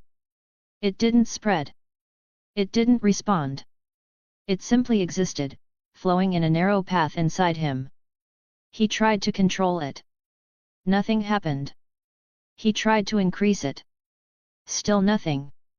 Even when he tried to change its direction, the flow remained the same. So I can feel it, but that's all for now. That conclusion didn't frustrate him. It clarified his next step. Now that he could use ki to sense within his body, Asta didn't stop there. Feeling the anti-magic was only the first step. He already knew where it came from. There was a demon inside the grimoire. If he wanted to use this power properly, then there was only one thing left to do. He needed to reach it. He needed to talk to the devil. Asta steadied his breathing and closed his eyes again, bringing himself back into that focused state. Instead of turning inward this time, he shifted his awareness toward the grimoire, following the faint connection he had already sensed between himself and the grimoire. He didn't rush it. He didn't force it. He simply traced that connection carefully, using ki as a guide, letting his awareness move along that link instead of trying to break through blindly. Then, as his concentration deepened, everything changed. The forest disappeared without warning. Not faded. Not blurred. It was simply gone. Asta opened his eyes. He was no longer standing in the clearing. Instead, he found himself in a space that had no clear shape or boundary. Darkness stretched endlessly in every direction, but it wasn't empty. It felt dense, almost heavy, like the air itself carried weight. There was no ground beneath him, yet he stood firmly as if something unseen supported him. There was no sound. No wind. No movement. Only stillness. And something else. A presence. It wasn't hidden. It wasn't subtle. It was simply there, filling the space in front of him with a pressure that made the surrounding darkness feel even heavier. Asta didn't move. His eyes remained fixed forward as that presence slowly began to take shape. At first, it was only an outline, barely visible against the darkness. Then it became clearer, piece by piece, as if the space itself was revealing it. The figure was large. Far larger than any human. Its body was tall and lean but carried a weight that didn't come from size alone. Dark markings ran across its form, blending into the surrounding void. Long arms hung at its sides, fingers slightly curled, each movement slow and deliberate. Behind it, something shifted. Wings. Not fully spread, but present. Torn at the edges, yet still massive. Its face remained partially obscured at first, but as Asta continued to look, it became clearer. Sharp features. A wide mouth. And then, its eyes opened. They weren't glowing. They didn't flare with power. But the moment they focused on him, the entire space seemed to tighten. It was looking directly at him. Asta didn't step back. Didn't break his stance. Didn't show hesitation. End of chapter. Tone. Chapter 17, Chapter 17. The one within the grimoire. Asta stood in the darkness, unmoving, his gaze fixed on the figure ahead. The space around them felt heavy, not empty but dense, as if every part of it carried pressure that pressed lightly against his skin. It wasn't threatening in a direct way, but it wasn't neutral either. It was the kind of space that reacted to presence, and right now it was reacting to both of them. The figure in front of him shifted slightly, its form still large and unnatural, but no longer unquestioned. The darkness around its body seemed to move with it, stretching and tightening as if the shape itself wasn't completely stable. Asta didn't let that distract him. He spoke first. "I know who you are." The words didn't echo, but they carried. The figure's eyes narrowed slightly as Asta continued, his voice steady and controlled, not rushed, not hesitant. Lieb. The name settled into the space like something that didn't belong there. For a moment, nothing moved, then the response came slower, sharper. Say that again. The tone had changed. It wasn't amused anymore, nor casual. It carried weight. Asta didn't repeat himself. Instead, he stepped forward, his expression unchanged as he continued, "You were thrown from the underworld. No magic, no place, no one willing to accept you. The only reason you survived was because you didn't die." His eyes didn't leave Lieb as he added, with a slight pause, "And the only reason you ever saw anything different was because of her." That was when it broke. The space shifted not violently, but enough to make the change clear. "Don't." The voice dropped, lower this time, heavier. Asta didn't stop. "Lasida." The reaction was immediate. The pressure in the space tightened, not exploding outward but pulling inward, like something was compressing everything around them. Lieb's gaze locked onto him fully now, no distance left, no casual observation. "How do you know that name?" Asta didn't look away. This was the point. "She is my mother, she took you in," Asta said, his voice steady but firm. "Fed you. Protected you. Treated you like you weren't something to throw away." His tone didn't soften, but it wasn't cold either, it was direct, grounded. Lieb's expression shifted for the first time. Not fully anger, not completely disbelief, but something close. "She never mentioned anyone else." That wasn't denial. That was doubt. "She couldn't," Asta replied immediately. The space quieted slightly. "My mother absorbs magic, anything around her. People, spells, even life if it stays too close for too long. That's why she left me at the church." He paused briefly before adding, "But she doesn't know I don't have magic." That line settled differently. "And you don't either. That's why you could stay with her." Silence followed, but this time it wasn't empty. It was heavy, layered with meaning. Lieb didn't respond immediately. His gaze moved over Asta again, slower now, not judging strength but searching for something deeper. The resemblance wasn't perfect, but it was there enough to make it real. "So that's why," Lieb muttered quietly. Asta didn't push further. He didn't need to. Instead, he shifted the conversation forward, not emotionally but logically. "If we want to have our revenge." The words were simple, but they carried weight. "Then you already know what comes next." Lieb's eyes lifted again, focused now. "Being like this isn't enough," Asta continued. "Not for you. Not for me." There was no aggression in his tone, just clear reasoning. "I can feel the anti-magic, but that's all I can do. It doesn't move when I want it to. It doesn't respond." He paused briefly before adding, "You're the same." It wasn't an insult. It was a mirror. "You can't act outside without me, and you can't use your power freely in this state. So let's stop pretending either of us can do anything alone." The words didn't challenge, they settled. Lieb didn't react immediately, but the space around them shifted again, slower this time, as if adjusting instead of resisting. "You talk like you've already decided everything," Lieb said. Asta shook his head slightly. "No," he replied after a brief pause. "I'm just not wasting time." That answer didn't push, but it didn't bend either. Another silence followed, longer this time, before Lieb finally moved. As he stepped closer, the exaggerated scale around him flickered again, the illusion weakening. The wings no longer felt distant, and the body no longer stretched endlessly into the dark. It didn't break completely, but it revealed enough: he wasn't unreachable, and he wasn't untouchable. He stopped close to Asta. "You're right about one thing," Lieb said slowly. Asta didn't interrupt. "I can't give you everything. Your body can't handle it. What you felt, that small amount, is already close to your limit. Asta listened carefully. If I push more into you, it won't make you stronger. It'll just break you. That wasn't a warning. It was a fact. So I need to adapt, Asta said. Lieb nodded slightly. Exactly. Asta thought for a moment, just enough, then asked, and control? Lieb exhaled lightly.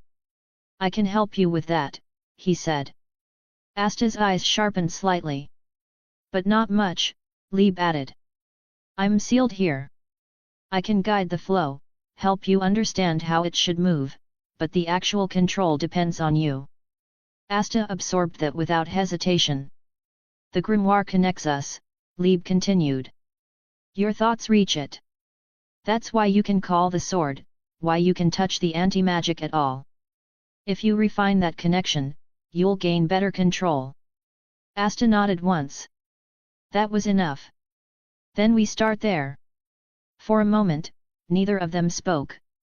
Then Lieb smiled, not mocking, not amused, but something quieter and sharper.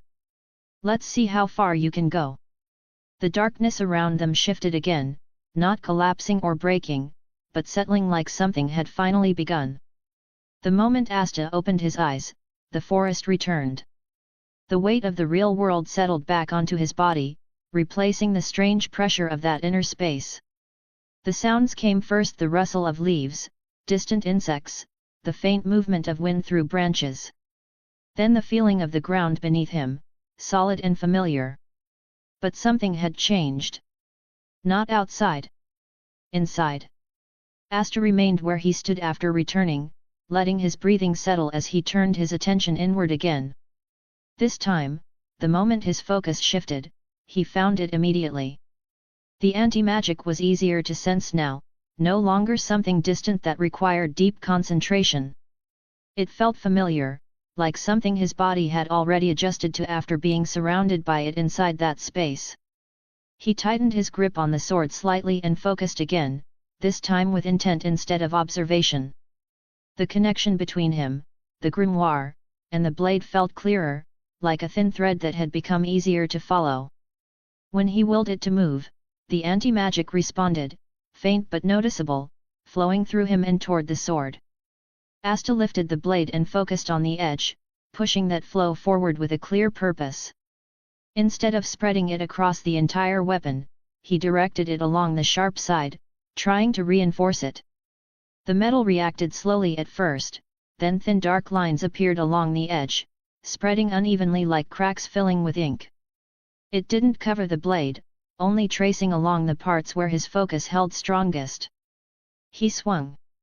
The cut landed cleanly. The tree split faster than before, the resistance noticeably lower. Asta glanced at the blade again. The lines were still there, but they were fading. He adjusted his grip and tried again, this time sending the anti-magic forward more directly instead of letting it spread. The response came quicker. The lines formed sooner, holding a little longer. He stepped forward and struck again, then again, each swing smoother than the last as his control improved slightly with every attempt. The difference wasn't overwhelming, but it was clear. The blade felt sharper in his hands, and the connection no longer slipped as easily. Asta paused for a moment, then shifted his focus back inward. The anti-magic inside his body moved a little more easily now, responding faster when he reached for it. It still required attention, but it no longer felt distant or unresponsive. Good. He exhaled once, steady and calm, before raising the sword again. This time, he didn't hesitate. Chapter 18, Chapter 18. The day before departure. The sky stretched wide and clear above the forest, and Asta cut through it at full speed, standing steady on the sword beneath his feet. The wind pressed against him as he moved forward, fast enough that the trees below blurred into streaks of green. It had taken time to get used to this balancing, adjusting, learning how to move without losing control, but now his stance remained steady, each shift of his weight translating directly into motion as the blade carried him across the open sky. A faint grin formed. This wasn't practice anymore. This was freedom. He leaned slightly, and the sword surged forward, slicing through the air with a sharp hum. The forest spread endlessly beneath him, the height no longer unfamiliar, the motion no longer something he had to think about. It had become natural. Then, his gaze shifted. Below, something moved. Asta slowed slightly, his eyes narrowing as he focused downward. Through the trees, a massive shape pushed through the forest floor, each step heavy enough to shake the ground around it. A bear. But not a normal one. Its body was massive, easily 4 times the size of a regular bear, its form covered in thick layers of hardened stone. Plates of earth wrapped around its limbs and torso, shifting slightly with its movement as if the ground itself clung to it. With each step, small rocks broke off and reformed, the magic around it constantly reinforcing its body. A magical beast. Asta's direction changed instantly. The sword dipped. He descended. Fast. The wind roared louder as he angled downward, his speed increasing as the distance closed rapidly. The bear lifted its head, sensing something above, its body tensing as the surrounding earth began to shift. Just before reaching it, Asta stepped off. His body dropped. The sword left beneath him for a split second before snapping back into his hand. The moment his fingers closed around the hilt, the anti-magic surged. A thick black layer spread across the blade, extending outward, widening and sharpening along the edge as his intent locked in. Asta descended straight toward it. The bear roared, and the ground around it erupted. Massive chunks of rock rose instantly, forming a protective barrier around its body, layers of earth stacking over each other in defense. Asta didn't slow. He swung. The blade met the rising stone. And passed through. Clean. Effortless. Like cutting through wet clay. The extended edge sliced through the rock layers without resistance, the anti-magic tearing through the structure as if it had no weight at all. The barrier split apart instantly, the pieces collapsing before they could fully form. The strike continued. The blade carved through the bear's reinforced body in a single motion, the black edge cutting across stone and flesh alike without stopping. The massive body froze for a fraction of a second before the force carried through. Then, it collapsed. The ground shook as the beast fell, the stone covering its body breaking apart as the magic holding it together disappeared. Silence returned. Asta landed lightly beside it, the black layer on his sword fading as he lowered the blade. He glanced at the massive body once, then nodded slightly. That's enough. He grabbed the beast without hesitation, lifting it onto his shoulder as if it were nothing more than weight to carry. Despite its size far beyond any normal animal, his grip remained steady, his stance unchanged. The sword rose again. Asta stepped onto it, adjusting the balance for the added weight, then pushed forward.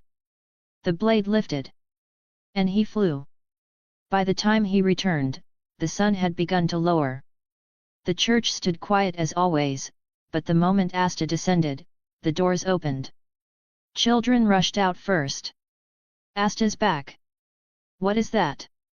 Their voices filled the air instantly as they gathered around, eyes wide at the massive beast resting over his shoulder. Nash stepped forward, staring up at it. You hunted that? Asta smirked slightly. Yeah. Figured we should eat properly today. The evening turned lively quickly. The smell of cooked meat filled the air as everyone gathered together, voices overlapping, laughter replacing the usual quiet atmosphere. Plates were passed around, and for once, no one held back. Sister Lily watched from the side, a soft smile on her face, while Father Orsi stood nearby, arms crossed, clearly satisfied. You've really grown. Asta. You know, Father said, his voice softer than usual, emotion slipping through despite him trying to keep it steady. Asta glanced at him, while Yuno stood quietly beside him. Father let out a small breath, shaking his head slightly with a faint, helpless smile. Feels like just yesterday you were both running around this place, causing trouble and arguing over the smallest things. His gaze lingered on them, pride and reluctance mixing together. And now you're both heading out, to become magic knights.